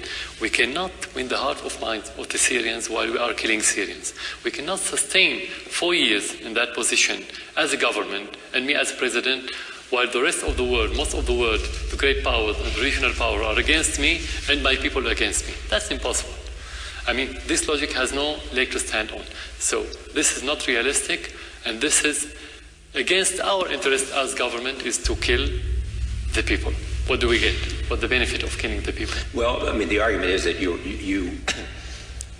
there are weapons of war that have been used that most people look down on with great. One is chlorine gas. They believe it has been used here. They said there is evidence of that, and they would like to have the right to inspect to see where it's coming from. Mm-hmm. As you know, barrel bombs have been used, and they come from helicopters. And the only people who have helicopters is the Syrian army. And so those two acts of war, which the society looks down on as let me fully answer this. Barbaric acts. It's very important. This is part of the malicious propaganda against Syria. First of all, the chlorine gas is not military gas. You can buy it anywhere. But it can be weaponized. No, because it's not very effective. It's not used as military gas. That's very self-evident.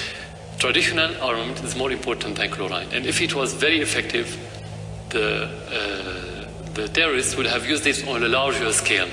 Because it's not effective, it's not used very well. Then why not let somebody come in and inspect it, see whether it's been used or not? You'd be happy for that? Of course. We always ask a delegation, impartial delegation, to come and investigate.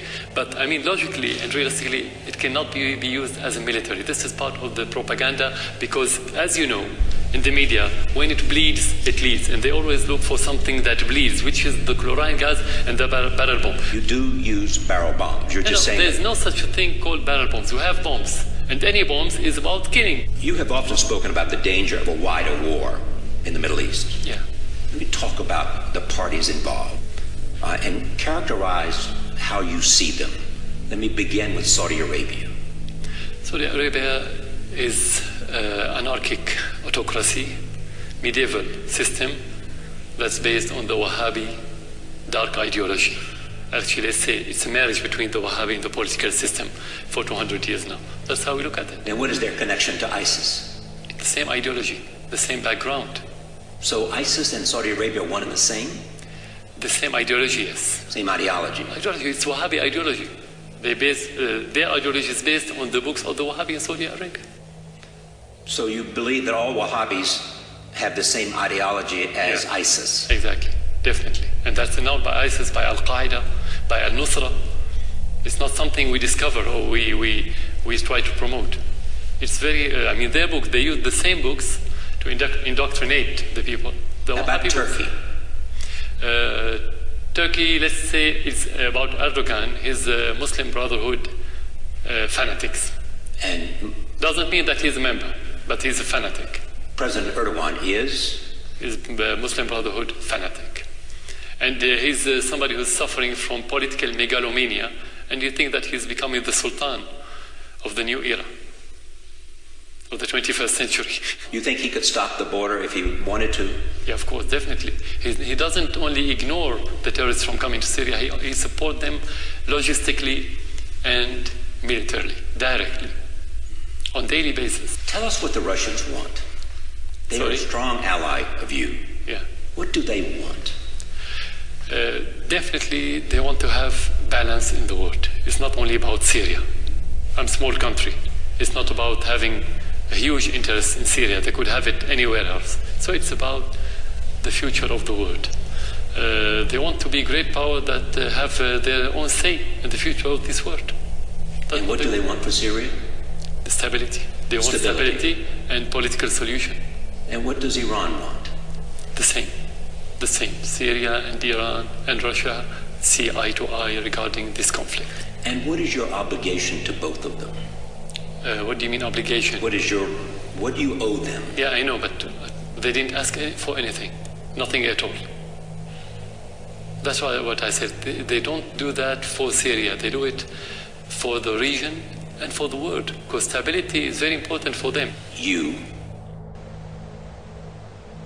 Plan was first announced by George W. Bush when he was president just after the invasion of Iraq in 2003 at a G8 meeting, and it was called the Greater Middle East Project.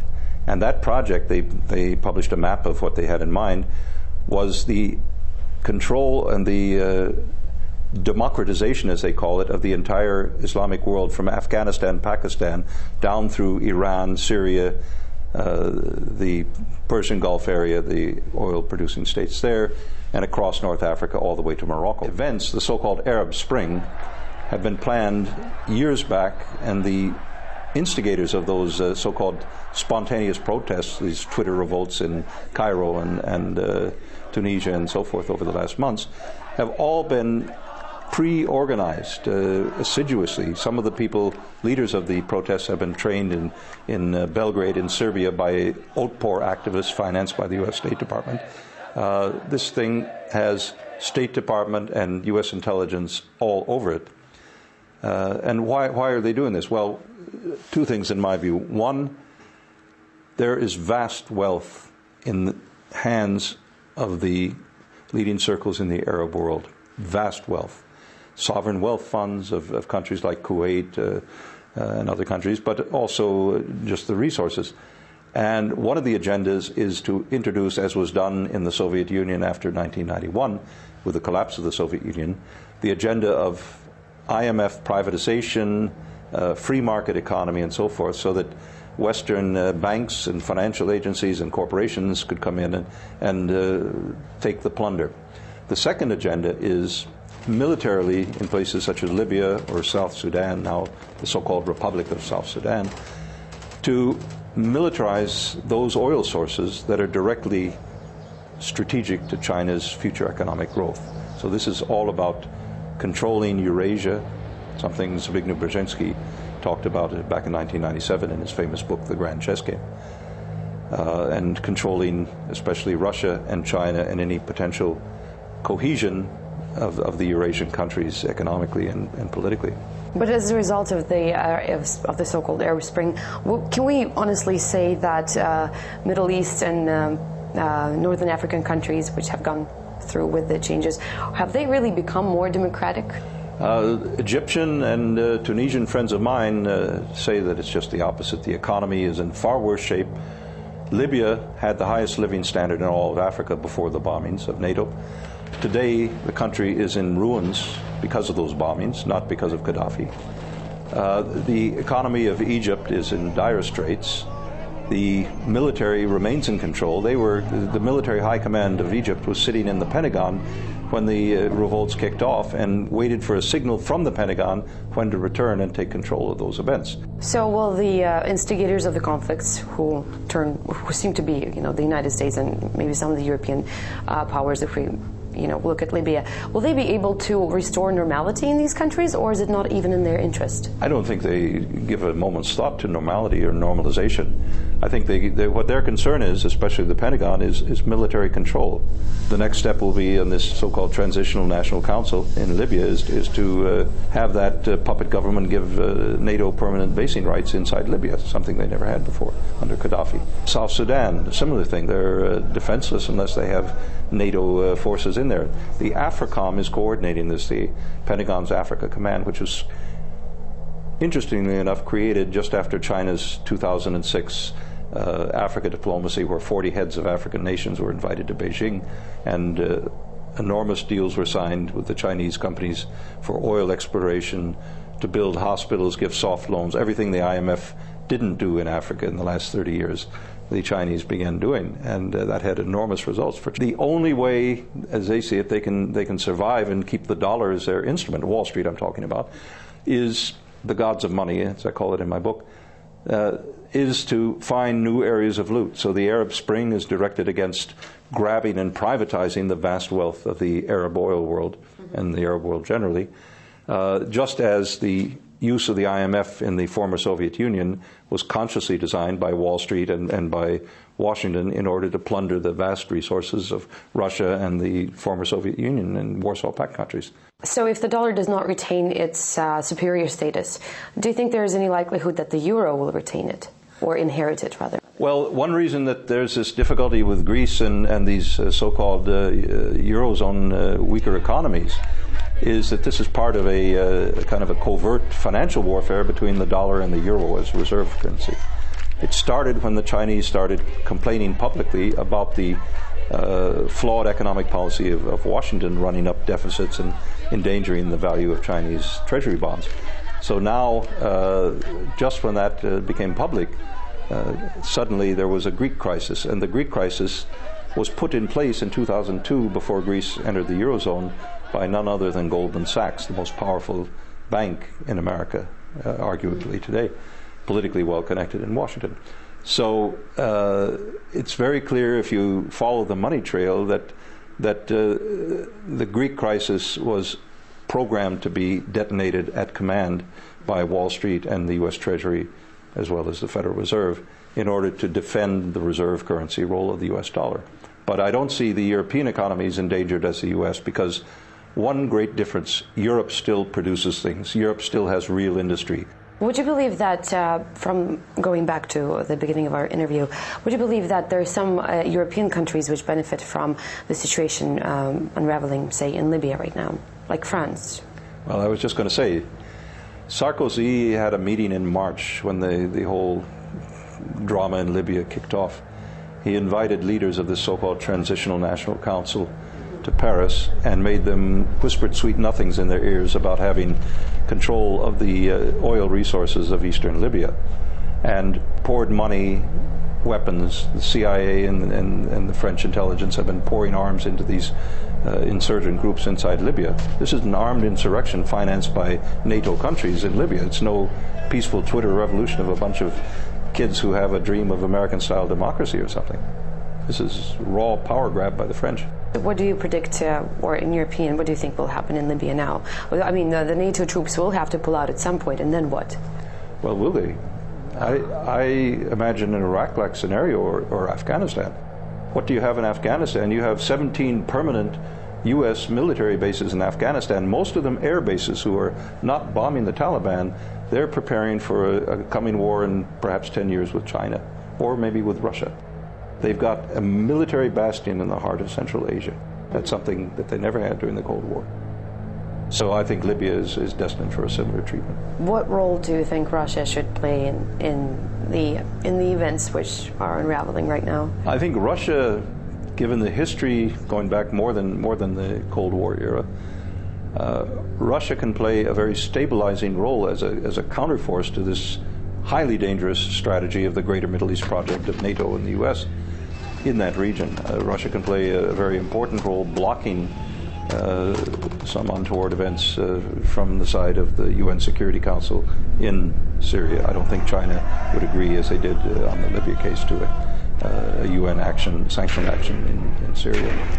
But in more ways than that, Russia can play a very constructive role, I think, in the region to try to counter this destabilization. I would hope they do. The Americans say in some of their comments and wordplay that we are friends of the Iranian nation. They are lying, they are lying. You can see this through their actions. They threaten Iran, then they expect the Islamic Republic to reduce its defense capabilities. Is this not funny? Is this not ridiculous? At the same time, while threatening us, they say you must reduce your defense capabilities. No, the Iranian nation and authorities, various authorities from different sectors in the armed forces, with the help of God, will increase their defense strength every day. My impression of your argument is that some Arab countries who are now engaged in the fight against ISIS earlier supported the rise of ISIS. Well, in any way, sir, you're fully aware that not only regional countries, some regional countries, but also some countries from outside our region were supporting various terrorist groups. The United States herself has been a supporter of them, and these types of supports have come in various forms, some financially, some with equipping, and some made their country, the territory of their nations, as a passageway to the field of battle, and some encouraged them in their domestic media and international media. All of them, in one fashion or another, encouraged and supported these terrorists. Whereas terrorism is always bad, without exceptions. You cannot say now it's good and another time condemn it. It is always bad and evil. Why would these governments support terrorism? Unfortunately, in the world of politics, the understanding for some is such that when an objective becomes of paramount importance, for example, the toppling of a certain government becomes of utmost importance, then they allow themselves to use any means in order to reach their own objective. Whereas these means, these tools can at a later point be used against them. You're suggesting that Saudi Arabia, Qatar, Turkey supported the terrorist because they wanted to overthrow President Bashar al-Assad. I did not name any countries, but be that as it may, it's your wish to interpret that any way you wish. You're free to do so. There were numerous countries that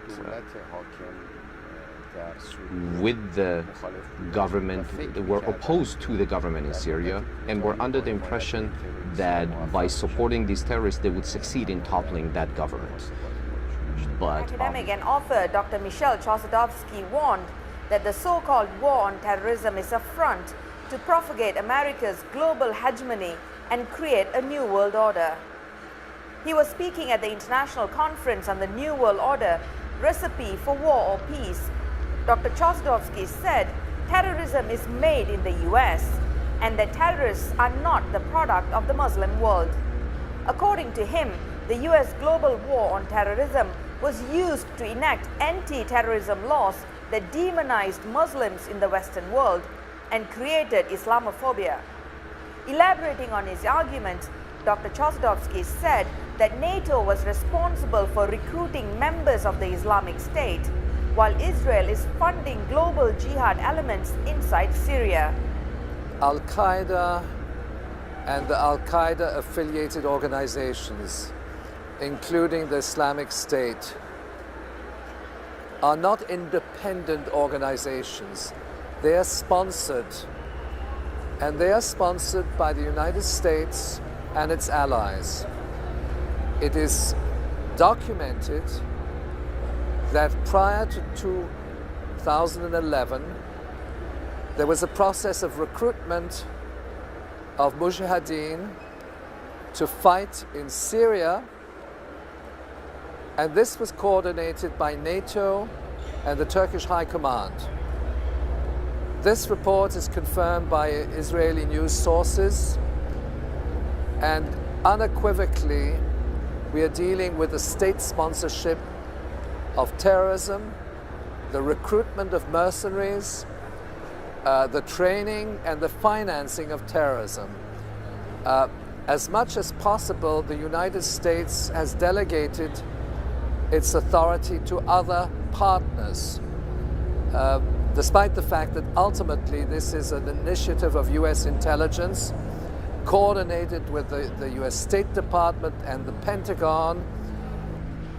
Dr. Chossudovsky, who is also the founder of the Center for Research and Globalization, further emphasized that the global war on terrorism is a fabrication, a big lie, and a crime against humanity.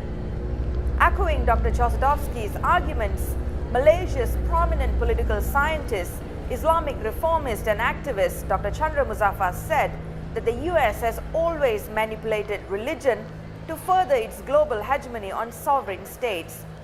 For example, he said the Arab Spring was brought about by Colonel Muammar Mohammad Gaddafi's resistance to US dominance. Earlier, Dr. Chossudovsky launched his new book titled The Globalization of War. The anti-war initiative, Perdana Global Peace Foundation, has a single goal of putting an end to war. Founded by Malaysia's former Prime Minister, Dr. Mahathir Mohamad, the foundation encourages dialogues between different nations, people and organizations to foster love and global peace.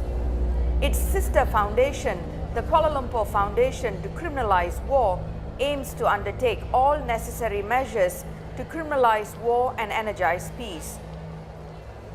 It also found former US President George Bush and former British Prime Minister Tony Blair, among others, guilty of war crimes. Speaking to reporters at the Perdana Global Peace Foundation's one-day international conference titled The New World Order, Recipe for War or Peace, Dr. Mahathir warned that Malaysia might lose its independence if the government falls prey to the ploys of the US to increase its global hegemony through economic means. We will lose our freedom. We'll have to always consult them or submit to them or take their orders from them. Then we have lost. We fought for independence, Merdeka. Now we are going to lose our independence. These people are planning that. And if you don't do it, they threaten to cut off trade from you. They threaten to support people who will overthrow the government, give them money, instigate, give publicity, propaganda for them to overthrow any government that we have. Because they want a government that will say yes to them all the time. The New World Order refers to the emergence of a totalitarian world government. Other prominent speakers at the conference also said that a secretive power elite led by the United States wants to replace sovereign nations. Mr. Snowden has indeed arrived in Moscow. It was completely unexpected. He arrived as a transit passenger and as such needed no visa or any other documents. He has a full right to transit. In this way he is free to purchase a ticket and fly to any destination he wishes. Он не пересекает государственные границы, поэтому ему виза не нужна. In doing so, he does not cross our state border and therefore needs no visa. Therefore, any accusations aimed at Russia are nothing more than utter nonsense. He is a transit passenger and as such is located in the transit area. Our special services have never interacted with Mr. Snowden before and they do not do it today. Что касается возможной выдачи, as for the possibility of extradition, we can only hand over foreign state nationals to those states that we have a relevant, valid international agreement on the extradition of criminals. We do not have any such treaties signed with the United States. And thank God, Snowden has not committed any crimes on the territory of the Russian Federation. Есть и другой фигурант подобный. There is another person in a similar situation, that's Mr. Assange, who is demanded for extradition and called a criminal, just like Mr. Snowden. He considers himself a human rights activist and fights for the freedom of information. Ask yourself a question, whether anyone has to extradite such people so they are thrown into a jail. В любом случае, я бы лично предпочитал не заниматься. In any case, personally, I would like to not deal with such issues because it's like shearing a pig. There's a lot of squealing and little fleece. I hope that this will in no way affect the business-like character of our relationship with the United States. I hope that our partners will understand that. Mr. Snowden is a free man, and the sooner he picks his final destination, the better it will be for both him and us.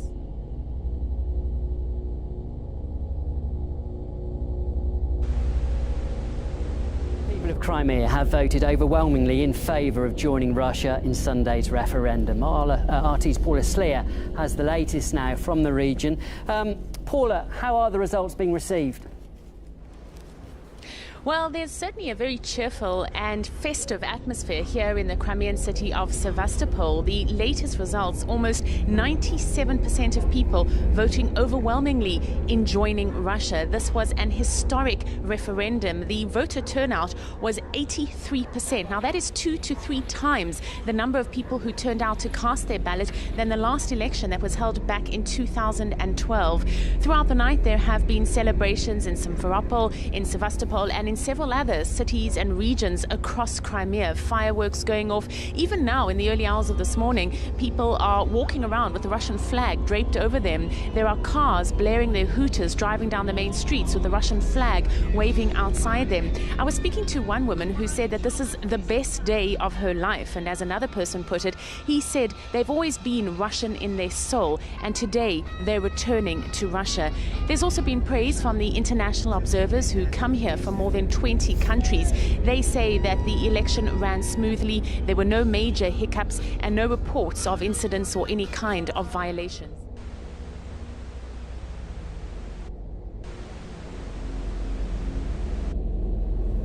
Since the beginning of the crisis in Ukraine, the United States has worked to build a strong international coalition to support Ukraine, its sovereignty, its territorial integrity, its right to determine its own destiny, and to increase the pressure on Russia for actions that have undermined Ukraine's sovereignty, territorial integrity, and ability to make its own decisions. The core of that coalition is the United States and our European allies. In recent days, I've continued to coordinate closely with our allies and our partners to ensure a unified response to the shoot-down of Malaysian Airlines Flight 17 and Russia's continued arming of the separatists. And I've spoken several times with Prime Minister Rutte of the Netherlands and Prime Minister Abbott of Australia. Yesterday, I had a chance to speak with Prime Minister Cameron of the United Kingdom, President Hollande of France, Chancellor Merkel of Germany, and Prime Minister Renzi of Italy. We are united in our view that the situation in Ukraine ought to be resolved diplomatically, and that a sovereign, independent Ukraine is no threat to Russian interests. But we've also made it clear, as I have many times, that if Russia continues on its current path, the cost on Russia will continue to grow. And today is a reminder that the United States means what it says. And we will rally the international community in standing up for the rights and freedom of people around the world. Today, and building on the measures we announced 2 weeks ago, the United States is imposing new sanctions in key sectors of the Russian economy: energy, arms, and finance. To look into new data on July's Malaysian passenger plane crash over Ukraine, which killed almost 300 people. An alleged whistleblower approached the Russian newspaper saying the plane was shot down by a Ukrainian fighter jet. Murat Gazdiev brings us more. According to this source, this witness, this alleged witness, he says that he worked at a Ukrainian airfield from which military jets flew sorties in the east of the country. He says that he witnessed 3 Ukrainian military jets taking off on the 17th of July, the day that MH17 went down. And he says that one of those jets was armed with anti-air missiles. But he says when it came back, it did not have those missiles. When the pilot got out, he was visibly shaken. Фраза была от него слышно, когда из самолета вывели самолет не тот. И вечером вечерняя фраза была вопрос у одного летчика к нему, к этому же, что там с самолетом. На что тот ответил, самолет оказался в ненужное время в ненужном месте. But the Ukrainian government has claimed that none of its jets were in the air when MH17 went down, that none of its jets flew any sorties, though the Russian government released radar data recording showing a presumable Su-25 fighter jet, a Ukrainian Su-25 fighter jet in the vicinity of MH17 when it went down. This source, though, his identity remains hidden, fearing revenge attacks against his family, which are still in Ukraine. We spoke to the editor-in-chief of the newspaper that published the story. The witness told us that the pilot, whose name is Captain Voloshin, was shocked, confused, and in a state of mind he defined the passenger jet as an operational target. But the blame... There's too much secrecy regarding investigations, which is not very satisfactory. I cannot understand why the Malaysian government did not ask for the black box or for the wreckage that was found in Ukraine. It is quite unusual. Involvement of Malaysia is limited. And local media has not made a full coverage. They never send any team to take pictures there or to investigate. Local media, the mainstream media, is very much under the control of the government. Almost immediately after the plane was brought down, America accused Russia and then applied sanctions against Russia. We don't accept news like that. So you don't accept accusations against Russia? No, I don't think even the government accepts. We are very neutral about this because there is no real evidence. One of the suspects of shooting down the aircraft could be Ukraine because, well, they were fighting and we don't know who actually fired the missile, if it was the missile. Do you think this investigation is carried out objectively? I don't think so. I don't think so.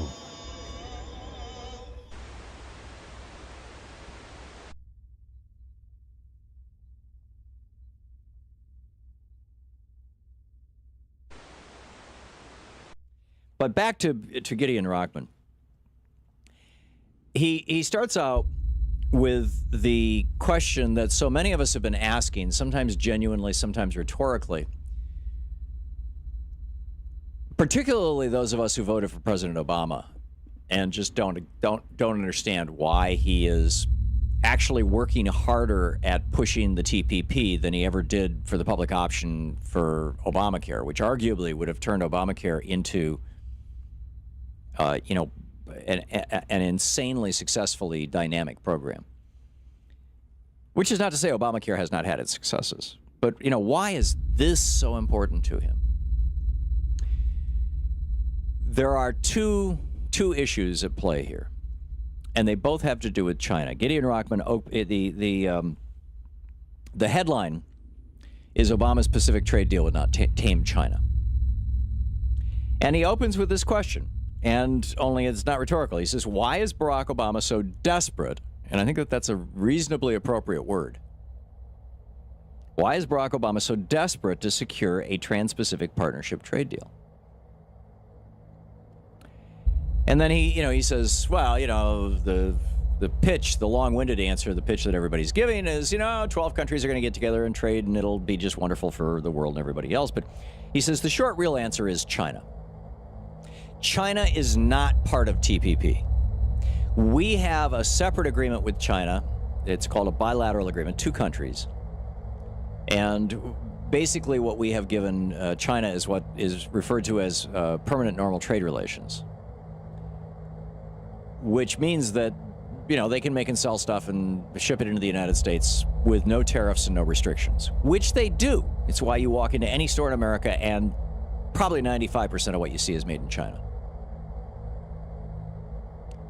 Meanwhile, China, which has developed a very, very sophisticated form of state-run capitalism, or state and corporate capital. There's not a well-accepted term for this yet, and there should be, because this is essentially what England was doing from the 1600s forward, up until the last 100 years. with the East India Company and everything. It's kind of a state-sponsored corporate thing. But there's these two issues. One is economic, and the other is military. And China is growing so fast in both these areas. I mean, they're literally taking reefs off the coast of China, pouring sand and dirt on them, turning them into military bases, which has the Japanese totally freaked out.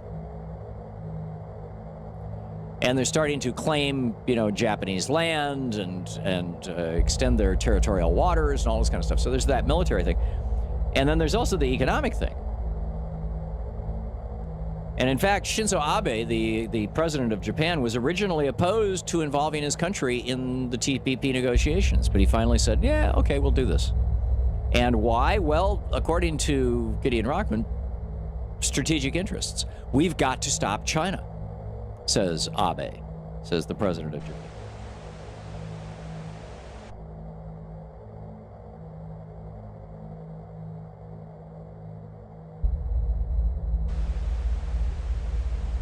Jesuit education would consist in the creation of multiplying agents, Jesuit General Pedro Urupe, S.J.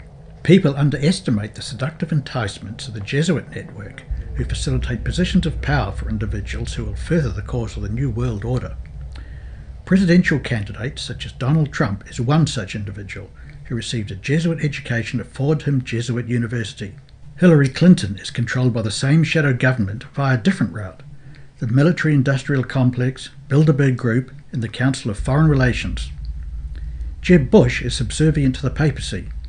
Ben Carson, a Seventh-day Adventist, is an enigma in the minds of many, especially the Seventh-day Adventists, who are puzzled to how a President of the United States can keep the Ten Commandments.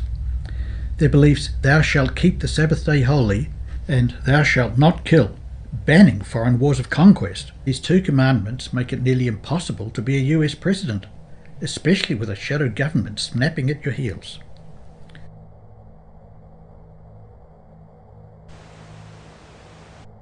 Ex-Jesuit priest Dr. Alberto Rivera explained that the secret sign that Protestantism has been wiped out was when a president of the US took his oath facing an obelisk. In 1981, the swearing-in of Ronald Reagan as president was moved to the west front of the Capitol, and he was sworn in as president facing an obelisk. Protestantism had effectually been wiped out, and the Jesuits had control of America. Candidates running for US presidency know very well who must be appeased. The Roman Catholic Church and the Jesuit-influenced globalists often groom and elect presidents without the knowledge of the public, as sometimes votes are often manipulated from behind the scenes as well.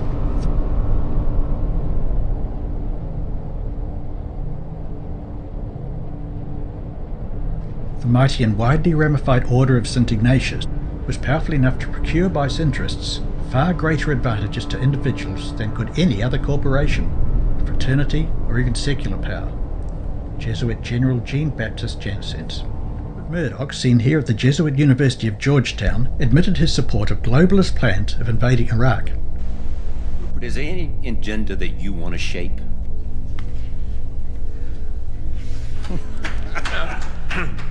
No, not at all. I think that we don't have the power to change it. We obviously, if you're in media and you're concerned with what's going on in the world, you'd like to make a difference by putting forward your opinions. But you're not going to change the world completely by that. I think we can't change elections. I think good, strong news organizations can, by disclosing things, can help shape the agenda, but only in a limited way. For example, take the war.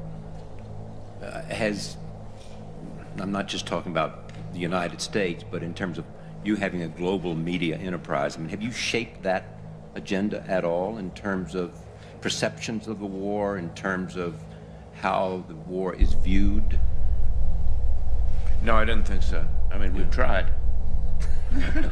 Tried in what way? Well, we basically supported our papers and our television. I would say supported the Bush policy in the Middle East. Murdoch's power over May's general election is undimmed. Right now, he is using his Sun, Times and Sunday Times newspapers to destroy Ed Miliband as Labour continues to lead in polling. Remember, it is Murdoch's papers that chair-led the war in Iraq, that cheerleads all UK foreign policy when it is in lockstep with Washington. It chair-led the bailouts after the financial crash of 2008. But it's not just his newspapers that exert a disproportionate influence on life in Britain. Books and films in Britain are de facto vetted by Murdoch because News Corp is involved in HarperCollins and 20th Century Fox, and his Sky News operation will never want to upset the interests of Murdoch as long as he is in control of the network. Globalists always have their finger on the pulse and emotions of people all over the world, especially within the United States, thanks to psychologists, social engineers working behind the scenes. Barack Obama was elected when US citizens were wearied by war and the financial crisis of 2008. People were desperate for change, and that was exactly the angle globalists sold their CIA Jesuit-trained president to America. Barack Obama was groomed for the presidency by the Jesuits, and his mentor Jesuit priest Gregory Galuzzo is still influencing Obama. And does he keep in contact with the organisation now? You know, once he became a U.S. Senator, he's very much in demand. So it's only on occasion we get to interact with him. Well, an occasion is fine, isn't it? Obama has appointed many Jesuit-educated individuals to positions of power. According to Obama's paternal grandmother, he was born in Mombasa, Kenya. Later, he was enrolled in an Indonesian public school, as he was a citizen of Indonesia, where he learned to recite the Muezzin call to prayer in a perfect Arabic accent. Obama then went to an Indonesian Franciscan Roman Catholic school. Many years after Obama moved to Hawaii, he met Frank Marshall Davis, who was a member of the Communist Party USA. Frank Davis trained Obama in Stalinist Marxism, and Obama then went to Harvard, as his fees were paid for by the father of a member of the Black Panthers, who were dedicated to a global international communist revolution. After Obama went to Chicago as a community activist, he became good friends with Bill Ayers, who was the co-founder of the Weather Underground, a communist revolutionary group. Bill Ayers was on the terrorist watch list. Finally, Obama arrived at the Jesuit-run Gamaliel Foundation, where he's hand-picked for his many talents and his ethnic and religious background. When you go to other countries, the political divisions are so much more stark and wider. Here in America, the difference between Democrats and Republicans, we're fighting inside the 40-yard line. Maybe you fooled most people on that in the last few months, I'd say. No, I would distinguish between the rhetoric and the tactics versus the ideological differences. I mean, in most countries, you've got, people call me a socialist sometimes, but no, you got to meet real socialists. You'll have a sense of what a socialist is.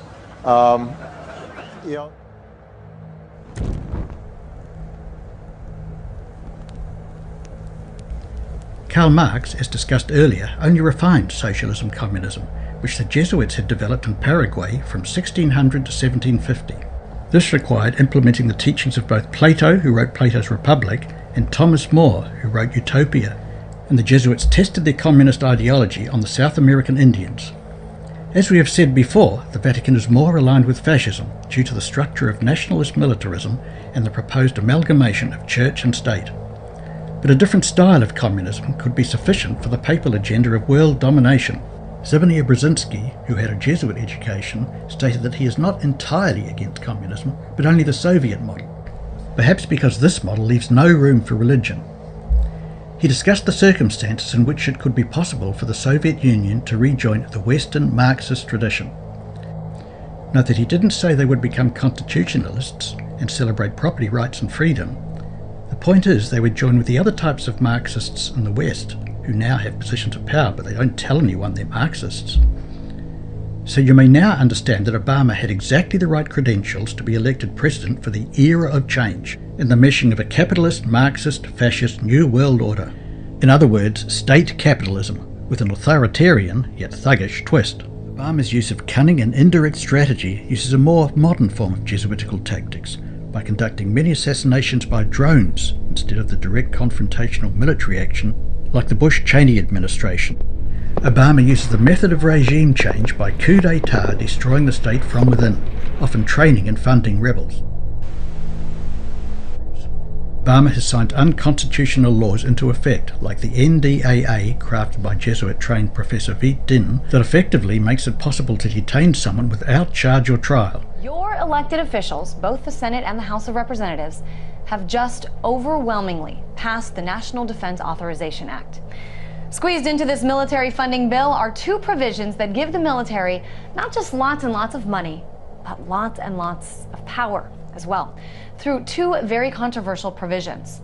One expands the use of military force in Afghanistan to include indefinite detention of anyone suspected of being a member of Al-Qaeda or, quote, associated forces. So, essentially, anyone. But here's the big one, folks. It gives the military the power to indefinitely detain American citizens, even those captured here in the United States. The Vatican, when she asserted power over the European nations from 538 AD to 1798 AD, exerted the same tactics of indefinite detention. The US government has no pangs of conscience using rectal hydration and waterboarding as a torture, extracting confessions. The very same tortures were used during the Spanish Inquisition in the 1500s by the Roman Catholic Church. So naturally, the Roman Catholic-controlled CIA brings the very same method back into play. CIA secret prisons have been exposed around the world, inflicting the heinous inquisitional forms of torture. Here is a map of countries that are complicit in the illegal detainment and torture of prisoners. Simon Perez recently stated that Pope Francis is more of a powerful peace advocate than the United Nations.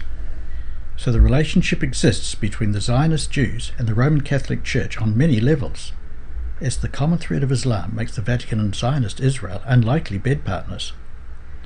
Israel procures favours of national security from Jesuit proxies and US government, not to mention nefarious business deals, as Jewish politicians do the bidding of New World Order advocates. Let us not forget that the Rothschilds are the guardians of the Vatican finance and treasury.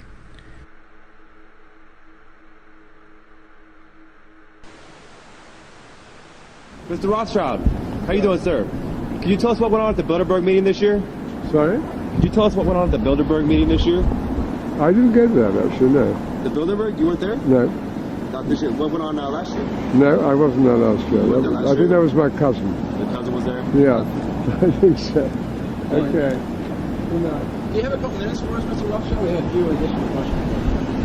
I was asking a question inside of, because I was saying that the Federal Reserve is one of these organizations. I know, it's one of these organizations that a lot of people say is the source of inhumane projects all across the world because it's a private bank that was started by your family. No, it's completely untrue. I was asked that earlier. It really isn't true. No. Jekyll Island? Jekyll Island, 1913, sir? No. I mean, but sir, just one thing, we could go on about how your family committed all these acts against society, but we just want to let you know the New World Order has no legitimacy, and that we as a people are not afraid, and we are waking up to the robber barons and the big banksters who are looting this economy with the Federal Reserve. Well, the document Protocols of Zion is singled out as the reason why Zionist Jews are responsible for the evils existing within the world. However, since this document just appeared out of thin air, many suspect it was meticulously construed to keep the Jesuits out of the limelight. Dr. Lehman uses his method of an anonymous document is best discovered by the document itself, by the cause it favours, convincingly demonstrating that this sinister document must have been forged by the Catholics, specifically by the Special Forces Order within Catholicism, the Jesuits. Zionism actually has little to do with Jewry. Here we see Orthodox Jews protesting against it. It would be more realistic to acknowledge Zionists as proxies of the Jesuits and involved in a symbiotic relationship.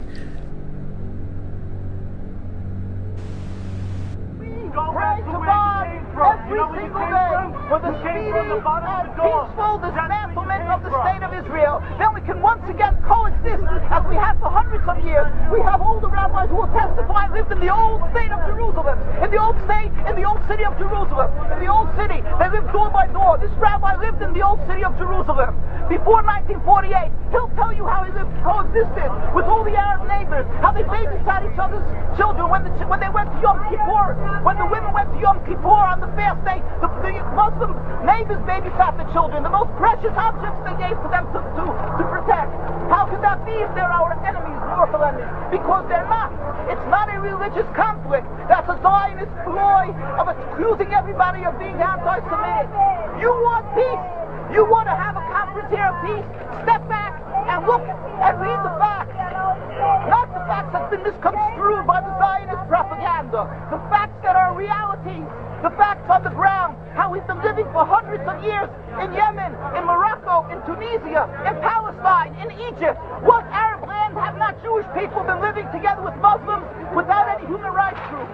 Tell me what land the Jews did not live in harmony with the Muslims. In Iran, we have over 25,000 Jews there, thank God. Why? Because this is not a religious conflict. It's purely because of a political movement, a relatively new movement, which is antithetical, contradictory to the Jewish religion of thousands of years. Judaism is spirituality, a religion of compassion to emulate God. Zionism must be created 100 years ago by atheists, people who have abhorred religion, who wanted to transform Judaism from religion to nationality, to a purely materialistic base, godless in its essence. That is not Judaism, and they have no right to use the name of Israel. They've usurped our name, they've stolen our symbols, and they've stolen our identity. And they are causing death and destruction year in and year out. For over 50 years, death and bloodshed has not stopped because of a pure ideological belief called Zionism. They sacrifice on their idol bodies, human beings, hearts, souls. They rent, they've destructed houses, they've destructed people's lives. What can we do about this? Let's step back and think. There is a solution with God's help. If we would put away the politics, then we could know that we've been living and coexisting together. We most profusely apologize to the Muslims, to the Arabs, for what has been done to them. And then we can return, they make restitution for what has been done to them. And then we will be able to live in harmony.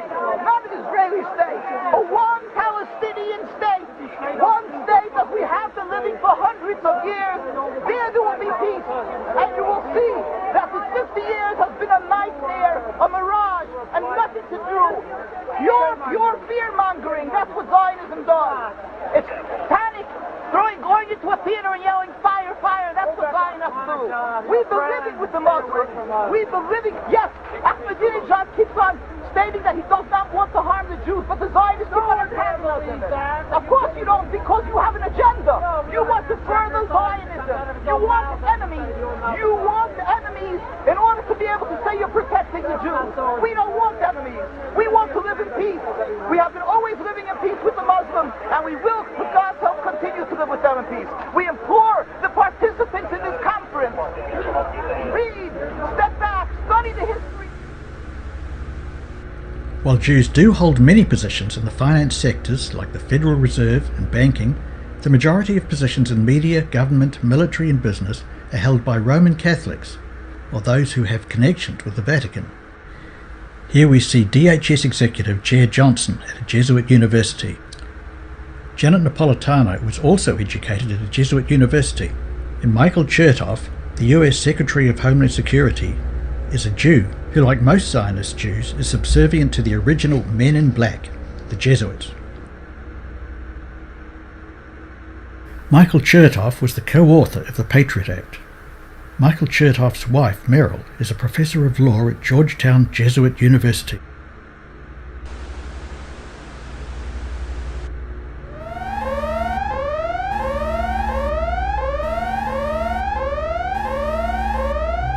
Hi, I'm Janet Napolitano, Secretary of the Department of Homeland Security. Homeland Security begins with hometown security. Report suspicious activity to your local police or sheriff. If you need help, ask a Walmart manager for assistance.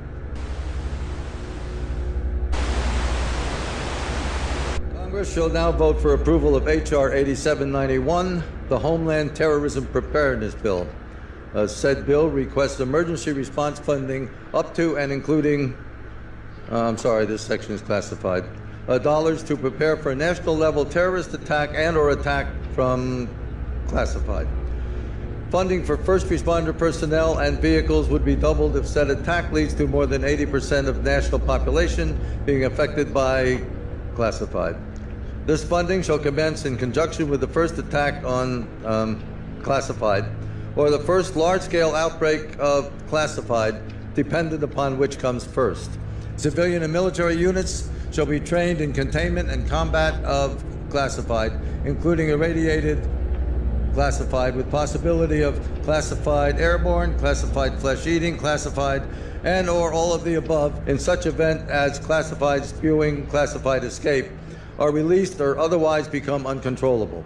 Air Force units may also be directed to combat said classified due to their enormous size and otherworldly strength. Should event occur in urban areas,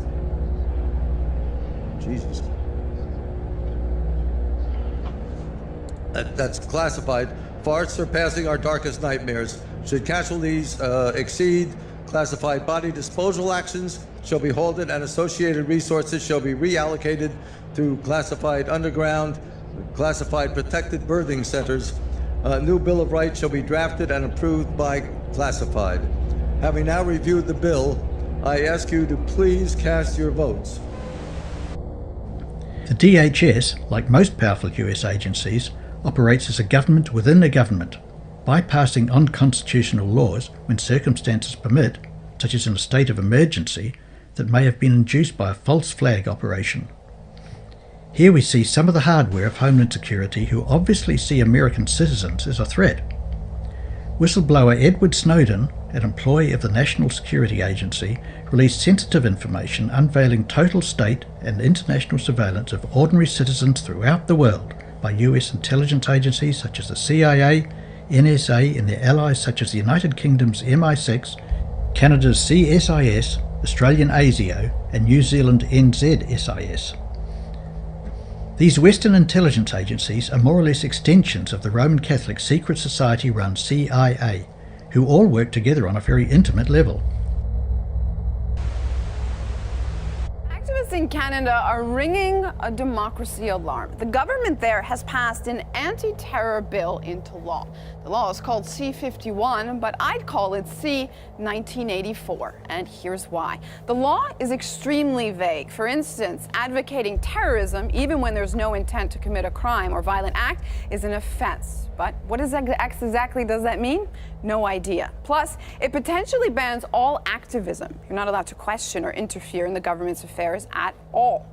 Police, they can detain anyone they suspect of being a terrorist, and there's no need to prove a person was going to commit a crime. Intelligence services, well, they can be allowed by courts to breach people's privacy and freedom of expression. Federal departments under the law, they're allowed to share personal information. Veteran investigative reporter Seymour Hersh has broken some massive stories in his day, but uncovering secret societies within the highest echelons of America's military would probably be the biggest of his career. Seymour Hersh pointed out that General Stanley McChrystal, Vice Admiral William McRaven, and others in the Joint Special Operations Command were members of the Knights of Malta and Opus Dei, two little-known Catholic orders. The Knights of Malta and Opus Dei were instrumental in the war against Islam under the guise of the War on Terror, thanks to 9/11 as the match that set the world ablaze. The Knights of Malta were a Catholic order founded in 1085 as a group of monks who cared for the wounded. It evolved into a military order that safeguarded Christian pilgrims from Muslims during the 9 Crusades, when Europe's Christian states laid siege to Muslims for control of Jerusalem. Opus Dei, popularly depicted in the Hollywood film The Da Vinci Code, was founded in 1928 and officially accepted as part of the Catholic Church in 1947. The group's website claimed their principal calling was to bring about a Christian renewal around the world. It makes good sense that the Vatican has merged with the United States and vice versa for geopolitical stratagem. What other superpower would put the Roman Catholic Church on a pedestal once the New World Order has been established? China, an atheistic communist state? Or Russia, where the Russian Orthodox Church is the official state religion and an historical arch-enemy of the Vatican? The United States has the resources, technology and the military might with a population of 319 million. The Roman Catholic Church, which has a local branch or church in just about every suburb in almost every country on the planet, which can easily be used for covert activities, influencing the masses and sparking revolutions. The Roman Catholic Church has 1.2 billion members. The combined military and economical might of the United States and Roman Catholic populace make these two forces unstoppable. So much, in fact, that the world has been brought into subjugation, including the 1.6 billion Muslims. The Muslims don't have either the technology or the military might, so it's not hard to guess who will come out on top. Russia and China must also be willing to accept the United States Vatican version of the New World Order. As we have seen in the merger of the Vatican and the United States, instigated by Pope John Paul II, and President Reagan bringing down the Berlin Wall, hastening the collapse of the Soviet Union, we can see the same tactics being employed against the Chinese Communist government.2014年10月12日，2012榮耀盼望信息嘅感言部分，又話牧師分析當前嘅香港形勢，其實就同一啲人所歸納出嚟，美國影子政府製造人民革命、策反各國政府嘅12個步驟相近。第一，派美國中情局、英國軍情六處等情報人員，以留學生、遊客、義工、商人、記者嘅身份進入目標國家。第二，以人道目標為理由，開設民主、人權為主旨嘅非政府機構，開展工作之餘，亦都可以招攬一啲崇尚自由同埋理想嘅人。第三，開始喺當地招攬一啲叛徒，尤其係學者、政客、記者、軍人等，可以係賄賂嘅方式，或者係揾出佢哋嘅罪證以控制佢哋。第四，如果目標國家有工會勢力，就會以金錢收買佢哋。第五，為革命創作或者選擇一種象徵顏色或者鮮明嘅口號，例如1968年嘅布拉格之春、1989年東歐嘅天鵝絨革命、2003年格魯吉亞嘅玫瑰革命、2005年黎巴嫩嘅雪橙革命、烏克蘭嘅橙色革命、伊朗嘅綠色革命、茉莉花革命、阿拉伯之春，甚至香港嘅雨傘革命。第六，以唔同名義開始示威，從而展開革命運動。示威嘅名義可以係人權、民主、政府腐敗、選舉舞弊等，唔需要揾出證據，只需要揾到藉口就可以。第七，以英語寫上抗議標語，好讓美國人能夠睇見，咁樣就能夠使到美國政客同埋平民開始發出呼聲。第八，讓之前所收買嘅政客、知識分子、工會領袖等加入示威，並且號召所有對政府唔滿意嘅人加入。第九，美國同埋歐洲嘅主流傳媒配合，不斷強調呢一場革命係因為各種唔公平所導致，從而獲得大多數人嘅支持。第十，當全世界都注視，就製造偽旗行動，拍攝人民被打壓嘅影像，以動搖目標政府，令政府失去人民嘅支持。第11，派出一啲引發暴亂嘅演員，以武力挑釁警方，迫使警方使用武力鎮壓，咁樣就可以使呢個政府失去其他國家嘅支持，被國際社會認為係非法政權。第12，運用政客到美國、歐盟、聯合國等地方陳情，使到目標政府受到國際經濟制裁，設立禁飛區，甚至協助空襲及供應武器俾叛軍。如果上述12個步驟都未能夠成功推翻目標政府，咁樣就讓美國尋找一個藉口作軍事介入，以武力推翻目標國家。事實上，呢12點亦都非常有效同埋成功。2007年，一位曾任北大西洋公約組織 NATO 嘅歐洲盟軍司令部美國退休4星將軍 Wesley Ken Clark 喺一個講座中提及，喺2001年911事件發生後冇幾耐，國防部曾經發出一個指令，就係喺5年內攻擊同埋推翻7個國家，包括伊拉克、黎巴嫩、利比亞、索馬利、蘇丹同埋伊朗。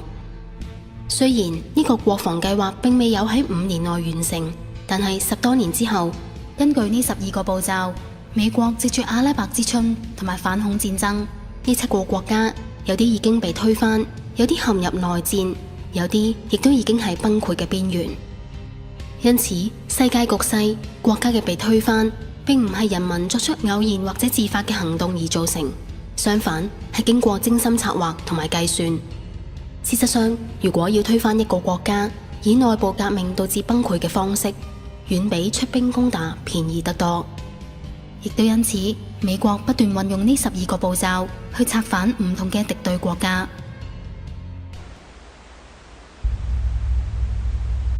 However, the Chinese government are aware of the power and inner workings of the Vatican. Jesuit missionaries roamed China until the expulsion of all foreign missionaries in 1949. The Chinese government reserves the right to select and approve all Roman Catholic bishops in mainland China, which goes in direct opposition to the Vatican's wishes, and for very good reason. The Vatican is political and has influence over its subjects, instigating and facilitating revolutions. Not since a dispute in 1951 have China and the Vatican had diplomatic relations. The selection of the Roman Catholic cardinals in Hong Kong at this time is under the direction of the Vatican. Pope Benedict XVI appointed Hong Kong Bishop Joseph Zen Zikuan as cardinal on February 22, 2006, but the Chinese government warned that church leaders should not interfere in the country's politics.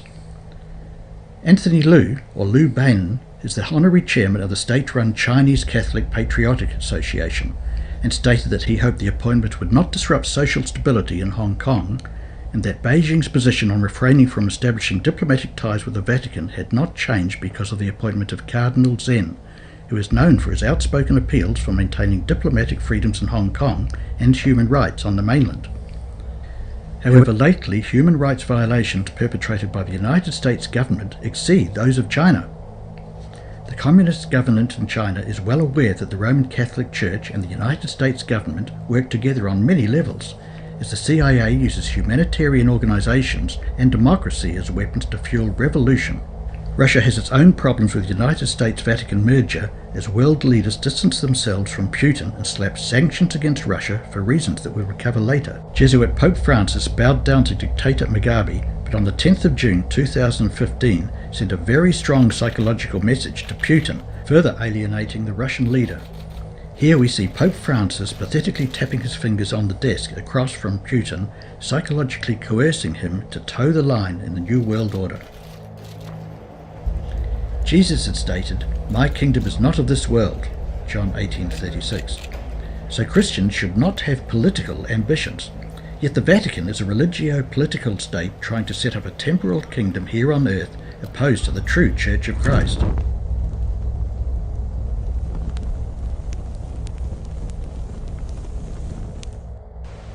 The Vatican has led the Western world to believe that Sunday is the same holy day revered in the Bible. The Sabbath, Saturday, is the correct day, and there is not one verse in the Bible that backs Sunday keeping. Sunday is a creation of the offshoot of the Christianity that became the Roman Catholic Church. After all ideologies, nations and religions that challenge the Pope's power are neutralized, the Vatican will work through the United States to enforce a worldwide Sunday law. It's the beginning of a New World Order religion.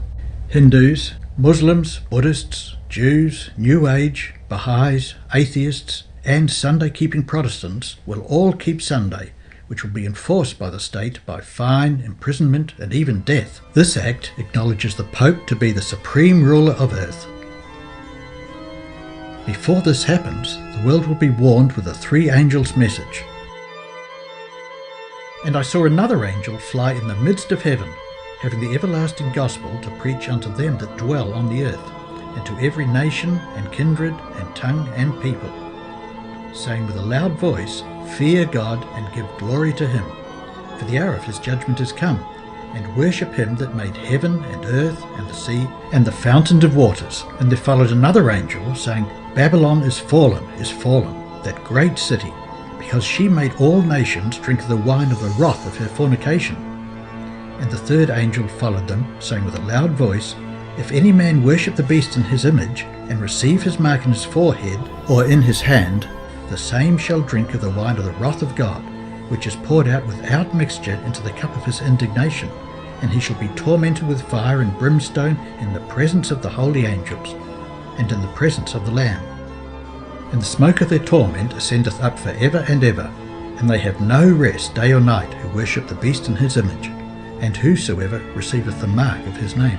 Revelation chapter 14 verses 6 to 7 proclaim that there is only one living God, and He alone deserves our worship, not only for the creation of our planet and our wonderfully designed bodies, but for giving the human race the gift of eternal life, paying for the iniquity of our transgressions, being nailed to the cross. Revelation chapter 14, verse 8. The book of Revelation uses symbols to explain prophecy. The symbolic use of Babylon depicts the Vatican in Rome, which has disseminated her pagan doctrines with a Christian veneer. Apostle Peter even described Rome as the new Babylon. 1 Peter chapter 5, verse 13. The church that is at Babylon, elected together with you, saluteth you, and so doth Marcus my son. Ancient Babylon was a polytheistic religion including the worship of a sun god, which practiced on Sunday. The pure gospel was perverted, and the Roman Catholic Church was the result. Apostle Paul warned of this apostasy, 2 Thessalonians chapter 2, verses 7 to 9. For the mystery of iniquity doth already work, only he who now letteth will let, until he be taken out of the way. Apostle Paul explained that error was creeping into the church, and that when the Western Roman Empire came to its end, the papacy would take its place, and the Pope would arise. Roman Catholicism is simply a mixture of Christianity and paganism. The same polytheistic religion of Babylon exists today within the walls of every Catholic church. The veneration of saints, which simply replaced the many Babylonian gods. Babylonian Semiramis, who became Mary, and the worship of a sun god, are all inventions of ancient Babylon. Even the statue of Peter is actually the pagan god Jupiter, that was removed from the Pantheon in Rome and placed in St. Peter's Basilica. The Babylonian god Utu, or Shamash, became Sol Invictus in the Roman Empire, worshipped as the sun god on Sunday, Dies Solis, the day of sun. Revelation chapter 17, verse 5, and upon her forehead was a name written, Mystery, Babylon the Great, the mother of harlots and abominations of the earth. Mystery Babylon can be understood in this dictionary definition. Mysteries, the secret rites of Greek and Roman pagan religion, or of any ancient or tribal religion, to which only initiates are admitted. The practices, skills, or law peculiar to a particular trade or activity, and regarded as baffling to those without specialized knowledge. Revelation chapter 17, verses 5, explains that this mystery religion appears in the guise of Christianity, but really is Babylonian paganism, understood by high-ranking cardinals and Jesuits. Mother of harlots means that the Roman Catholic Church has harlot daughters, and these unfaithful offspring have been seduced by Babylonian doctrine. Sunday-keeping Protestants came out of the Mother Roman Catholic Church during the Reformation and clung to Sunday worship. Interesting enough is that the Vatican minted coins depicting herself, just as the Bible predicts. Revelation chapter 17, verse 4. And the woman was arrayed in purple and scarlet colour, and decked with gold and precious stones and pearls, having a golden cup in her hand full of abominations and filthiness of her fornication. The cup that the woman is holding has a sun in it, depicting her fornication with the Babylonian religious sun worship, or Sunday keeping, instead of the Christian Sabbath. Purple and scarlet, also referring to Revelation chapter 17, verse 4, can be seen in the colours of priestly garments. Revelation chapter 14, verse 8, tells all people in this Babylonian system of deception to come out of her.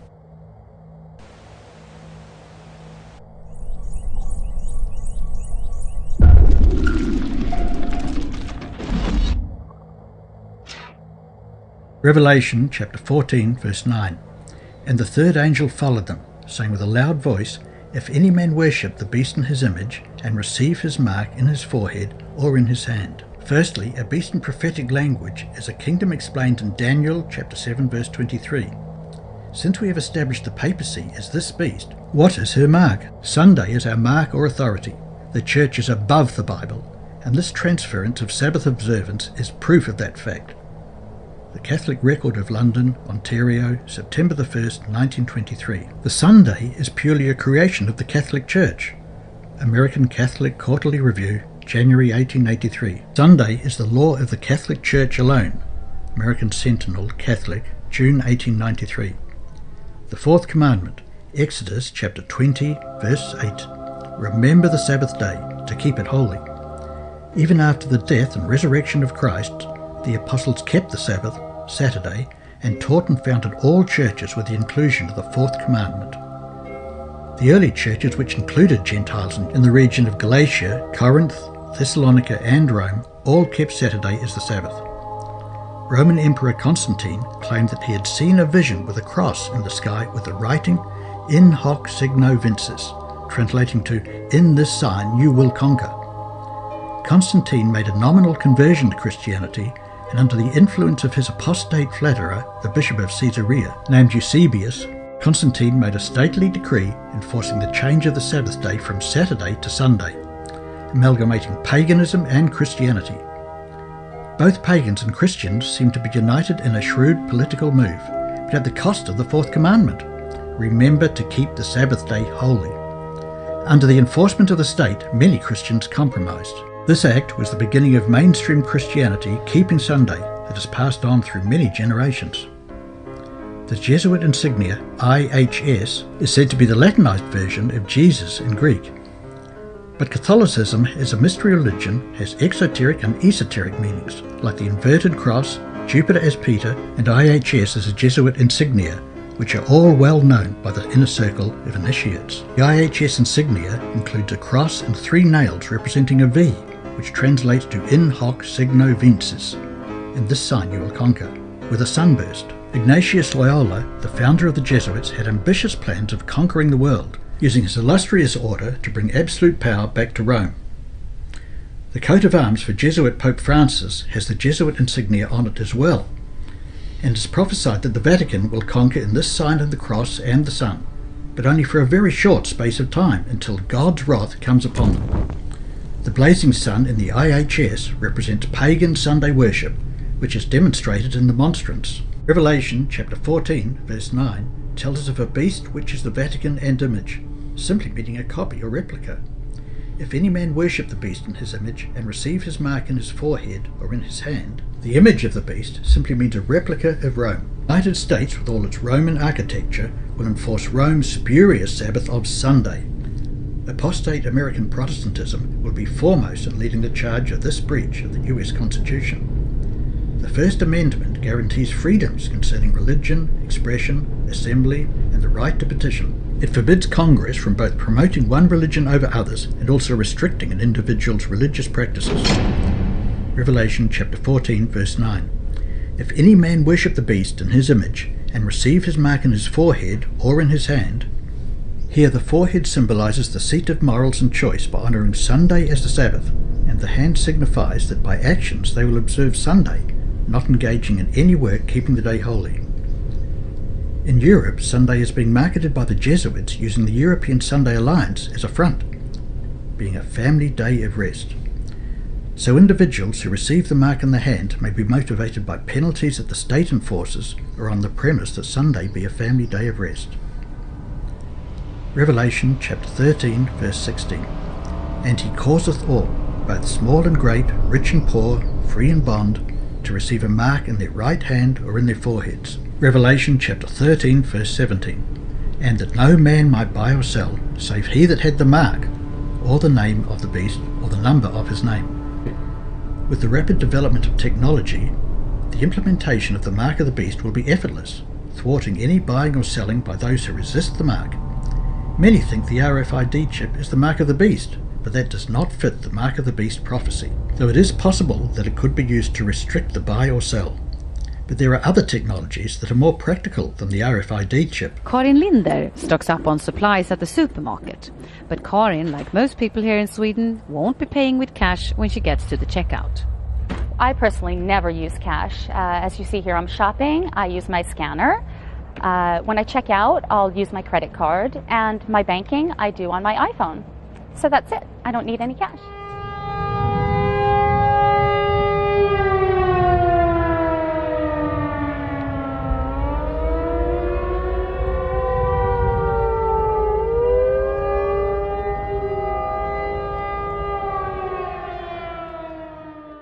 Revelation chapter 13 verse 18. Here is wisdom. Let him that hath understanding count the number of the beast, for it is the number of a man, and his number is 666. The Pope's Latin title, Vicarius Filii Dei, has been strenuously denied in recent years by the Vatican, perhaps because it adds up to 666. However, the documentation goes all the way back to the donation by Constantine in the medieval times, the first pope being his successor. The Vatican has already admitted Vicarious Filii Dei to be the Pope's title in earlier Catholic publications, so they won't be weaseling their way out of this one anytime soon.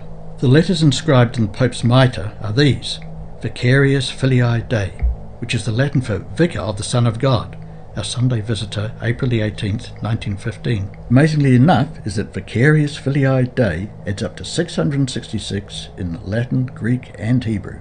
Daniel chapter 7 verse 25. And he shall speak great words against the Most High, and shall wear out the saints of the Most High, and think to change times and laws. And they shall be given into his hand until a time and times and the dividing of time. Daniel chapter 7 verse 25 speaks of the saints being persecuted for 1260 years by the Catholic Church, using the prophetic day year principle. Daniel chapter 7 verse 25 predicts that the Pope will change God's law, which happened with the change of the fourth commandment expanding Constantine's civil decree, the Sabbath from Saturday to Sunday. One of the biggest misconceptions is that Sunday is the seventh day of the week, when in fact the seventh day is Saturday.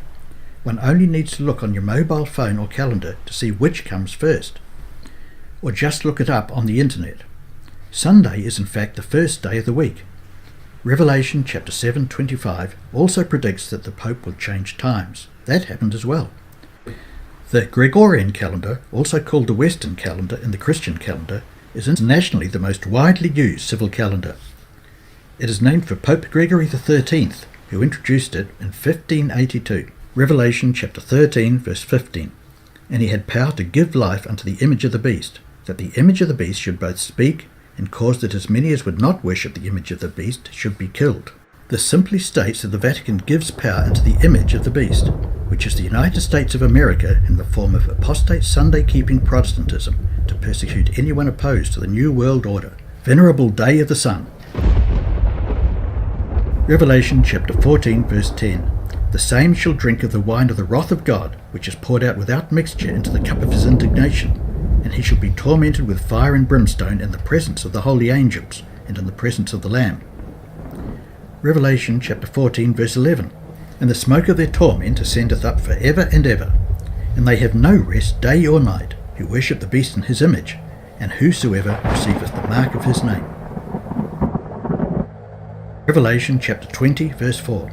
And I saw thrones, and they sat upon them, and judgment was given unto them. And I saw the souls of them that were beheaded for the witness of Jesus, and for the word of God, and which had not worshipped the beast, neither his image, neither had received his mark on their foreheads or in their hands, and they lived and reigned with Christ 1,000 years. In recent times, the drugs used for state executions have not always been readily available, and it is probable that the guillotine which Revelation chapter 20 verse 4 describes will make a comeback.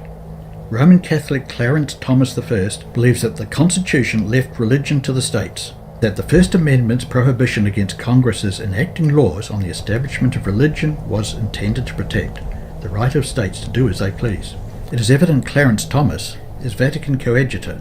The intent and motive of his views is so that states in America enact blue laws that are already on the book of some US states.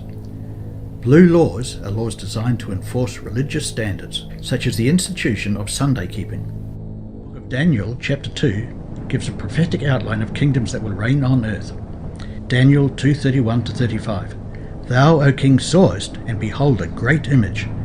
This great image, whose brightness was excellent, stood before thee, and the form thereof was terrible. This image's head was of fine gold, his breast and his arms of silver, his belly and his thighs of brass, his legs of iron, his feet part of iron and part of clay. Thou sawest till that a stone was cut off without hands, which smote the image upon his feet that were of iron and clay, and brake them to pieces.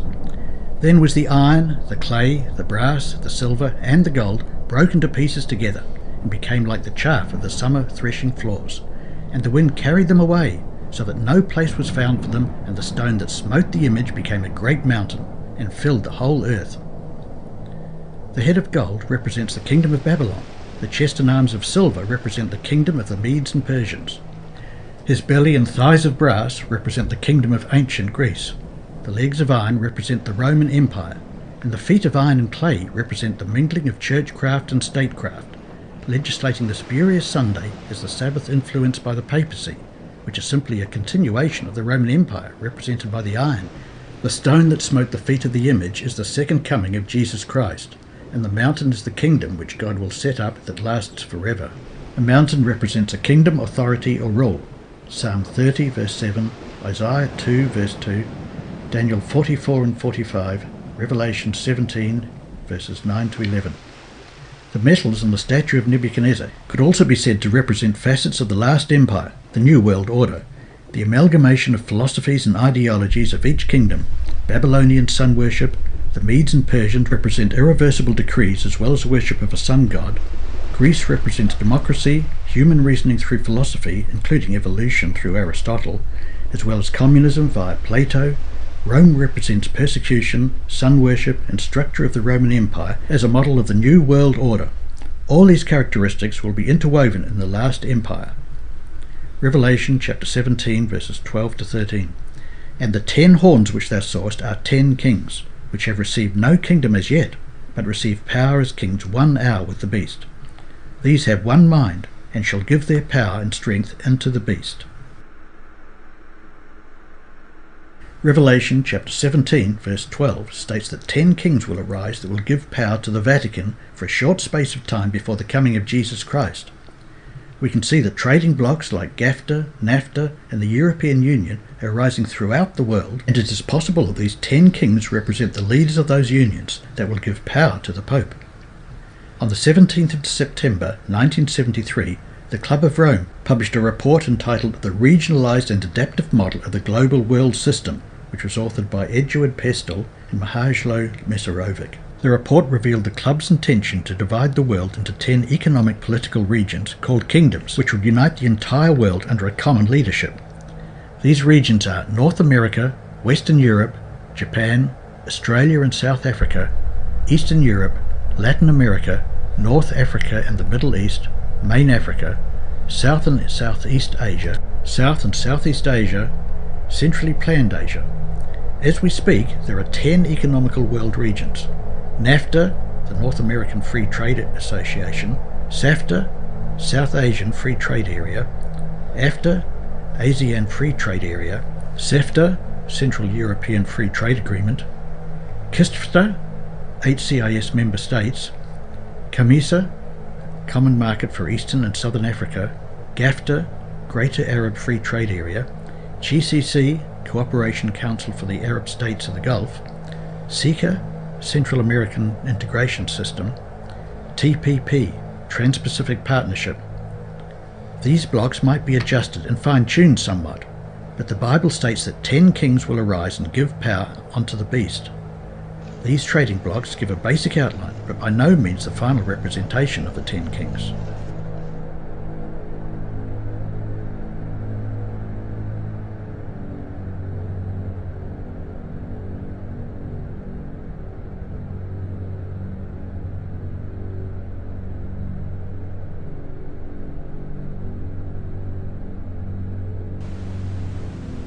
So anyway, getting back to the Federal Reserve and the Bank for International Settlements, these groups are in cahoots with the biggest crooks of all, the Jesuits that bought up Bank of America, and they have little secret deals to try to apportion the riches of the world. And in the meantime, the Vatican has large investments with the Rothschilds of Britain, France and America, and with the Hambros Bank, the Credit Suisse in London and Zurich. In the United States, it has large investments with the Morgan Bank, the Chase Manhattan Bank, the First National Bank of New York, the Bankers Trust Company, and others. The Vatican has billions of shares in the most powerful international corporations such as Gulf Oil, Shell, General Motors, Bethlehem Steel, General Electric, International Business Machines, TWA, etc. At a conservative estimate, these amount to more than $500 million in the US alone. Avram Manhattan wrote the Vatican Billions 32 years ago, and the Vatican is still maintaining absolute secrecy about its wealth, hiding behind such offshore companies as British Grulux Limited that manages the Vatican's London property portfolio, said to be worth around 570 million euros. British Grulux Investments' two nominee shareholders are listed as John Varley, former chief executive of Barclays Bank, and Robin Herbert, one of the many Catholic bankers. Managed share portfolios most often include shares in arms manufacturers, and over in Manhattan pointed out the Vatican has shares in General Electric, the third biggest arms producer next to Lockheed and Boeing. General Electric produced the Gatling gun among other weapons or parts, but because the Vatican hides its assets in secret behind the names of other companies, it is hard to trace exactly what companies they've invested in and how many shares they actually have. Pope Benedict XVI stated that the Vatican did not incur any losses in the 2007 to 2008 financial crisis. And there's very good reason for this. Rome is, or will be, soon controlling the world economy, for it is prophesied. Rome, the Vatican, is the new Babylon. Thanks to Edward Snowden, the world is now aware of the ubiquitous surveillance perpetrated by Roman Catholics who have infiltrated the highest levels of US government, including the NSA, CIA, and FBI. The directors of these agencies are all Roman Catholics, and the US-Vatican merger is spying on the world, including industrial espionage. World business is simply a giant poker game so the US-Vatican can see everyone's cards before every hand. Information is power. And the NSA, CIA and FBI have all the information at their fingertips, passing the info to their chosen cronies. Not only industrial espionage, but the Vatican has knowledge of United States foreign policy as well, even before it happens from intelligence agencies and such US elite outposts such as Council on Foreign Relations and the Bilderberg Group, of which one of the founders was a crypto Jesuit, Joseph Ratzinger. The Vatican uses proxies like Goldman and Sachs. Jesuits love using Jews as fronts, such as the Rothschilds and the long list of other Jewish bankers, including Federal Reserve chairmen such as Greenspan, Bernanke, and Janet Yellen, in the same ingenious way that the Protocols of Zion document was used to take the heat off the Jesuits and onto the Jews, so are the Jesuits hiding behind the Jewish bankers as ultimately all roads lead to Rome. Revelation chapter 18 describes Rome as the head of the world economy after the 10 kings give power onto the beast, the Pope, in prophecy. The symbolism used is very simple. Ships represent economic might, chariots would represent automobiles, trucks, trains and the like. As it also mentions slaves, the business of human trafficking will increase until the second advent of Christ. Slavery experts believe that there is nowhere in the world where people are legally shackled, beaten and sold as if they were property. But the ILO's report 2012 Global Estimate of Forced Labour estimates that already 20.9 million people are victims of forced labour. Revelation chapter 18 verses 10 to 19. Standing afar off for the fear of her torment, saying, Alas, alas, that great city Babylon, that mighty city, for in 1 hour is thy judgment come. And the merchants of the earth shall weep and mourn over her, for no man buyeth their merchandise any more. The merchandise of gold and silver and precious stones, and of pearls and fine linen, and purple and scarlet, and all thine wood, and all manner vessels of ivory, and all manner vessels of most precious wood, and of brass, and iron, and marble, and cinnamon, and odours, and ointments, and frankincense, and wine, and oil, and fine flour, and wheat, and beasts, and sheep, and horses, and chariots, and slaves, and souls of men. And the fruits that thy soul lusted after are departed from thee, and all things which were dainty and goodly are departed from thee, and thou shalt find them no more at all. The merchants of these things, which were made rich by her, shall stand afar off for the fear of her torment, weeping and wailing, and saying, Alas, alas, that great city, that was clothed in fine linen and purple and scarlet, and decked with gold and precious stones and pearls. For in 1 hour so great riches is come to naught, and every shipmaster, and all the company in ships, and sailors, and as many as trade by sea, stood afar off, and cried when they saw the smoke of her burning, saying, What city is like unto this great city? And they cast dust on their heads, and cried, weeping and wailing, saying, Alas, alas, that great city, wherein were made rich all that had ships in the sea by reason of her costliness. For in 1 hour is she made desolate. You need to know this. The Obama administration is preparing to sell America out to a handful of private corporations. Well, more than a handful, but anyhow, that's because right now President Obama is preparing to push through the largest trade deal in human history, the Trans-Pacific Partnership, or as it's more commonly known, the TPP. If approved, the TPP would create a whole new set of rules regulating the economies of 12 countries. The red countries seen here on 4 different continents bordering the Pacific Ocean. These rules cover everything from pharmaceuticals to digital copyright law and could permanently change the way everyday Americans and people all over the world interact with the global economy. So if you think the Obama administration, you would think, as a result of this, that the Obama administration would want to keep the public as up to date as possible on such a big trade deal, right? Wrong.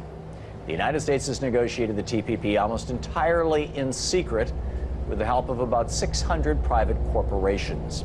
Most of what we know about it actually comes from leaked documents, and those documents paint a pretty scary picture. Now, thanks to WikiLeaks, we have an even better idea of just how dangerous the TPP really is.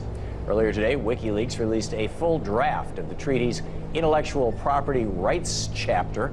The 95-page document proves what many people have long suspected, that the TPP isn't so much a free trade deal as it is a giant giveaway to monster transnational corporations. According to WikiLeaks, the TPP would allow private foreign corporations to sue countries over regulations that those corporations don't like. It would allow them to expand the monopoly powers of pharmaceutical patents. And it would also give corporations the go-ahead to start blocking websites accused of violating copyright law.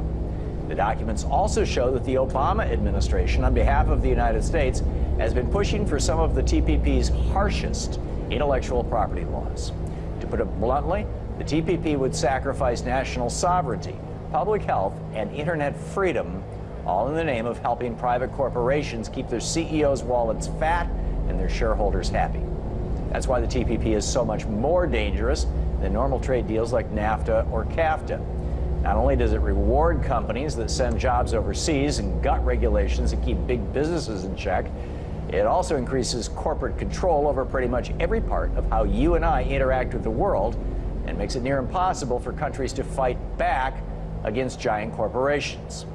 As Julian Assange said about the leaked documents, if instituted, the TPP's intellectual property regime would trample over individual rights and free expression, as well as ride roughshod over the intellectual and creative commons.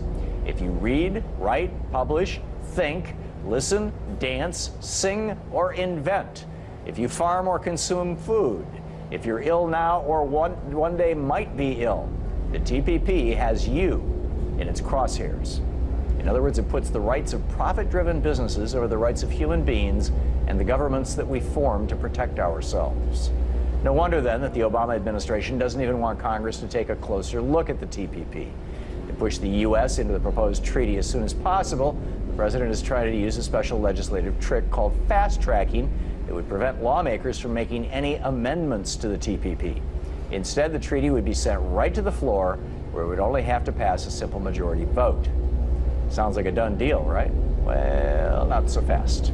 A growing number of bipartisan lawmakers, including people as far away from each other on the political spectrum as Michelle Bachmann and John Lewis, are banding together to fight back against the president's TPP plan. They're calling for an open debate on the treaty and have asked the Obama administration to hold back on pushing for fast-track powers. So, will they succeed? And what's the deeper story here?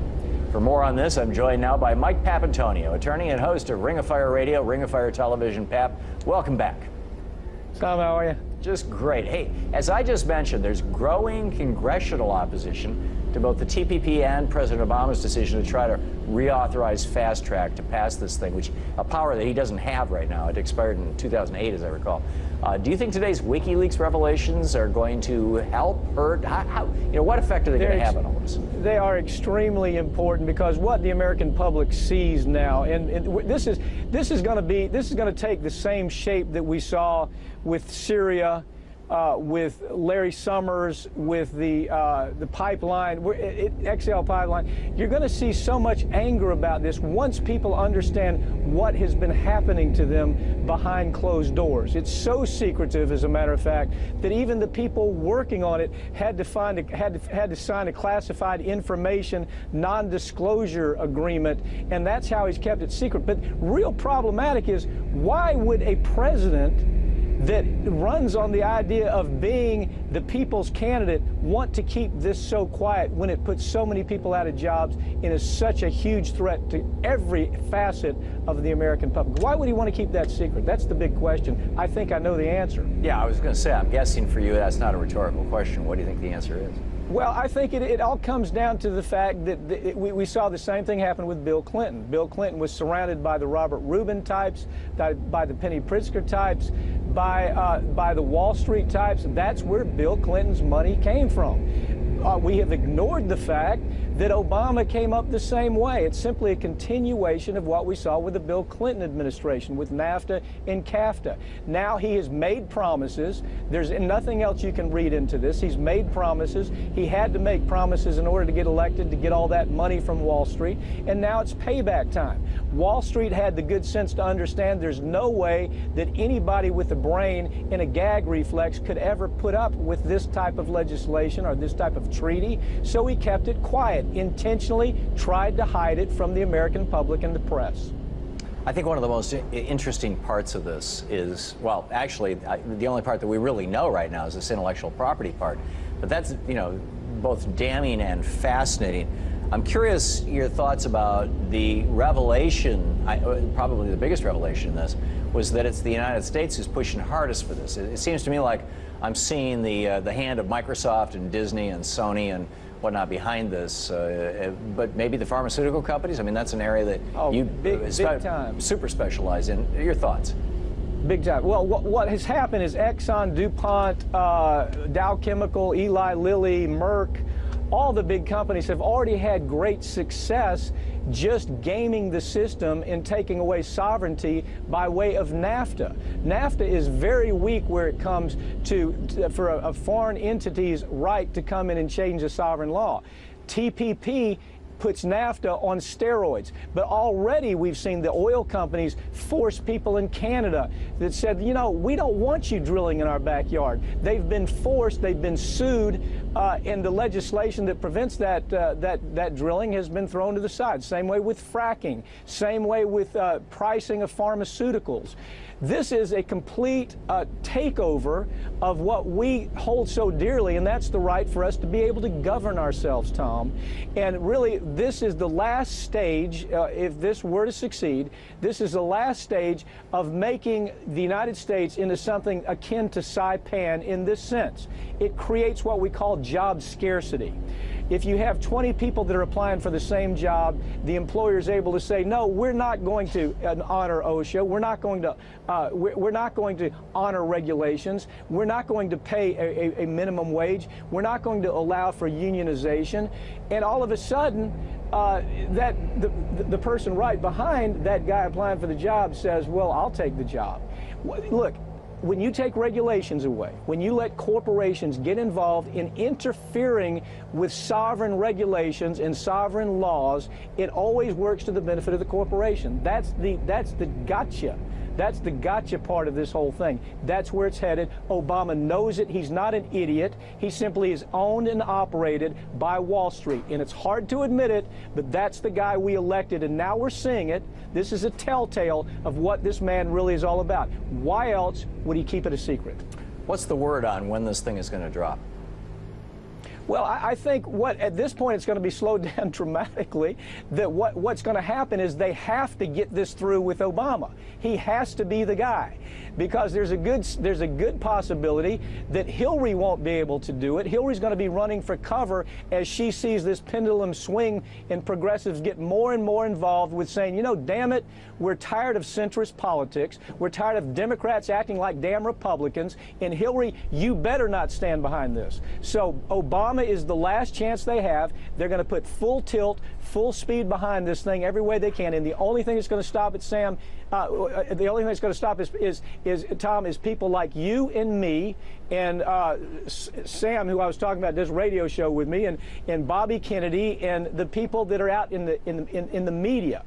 That is not mainstream media, but the citizens' media. They're going to stop this. This is where the anger. This is where the real anger is going to come in. Yeah, 30 seconds, Pap. There's absolute radio silence in the corporate media on this. Why? Oh, they want it. Listen, this is great for corporate media. It sells more. It sells more goods. Anytime you sell more goods, advertisers are happy. And the guys on the 50th floor with that MBA that could not care less about the future of this country, they make more bonus money.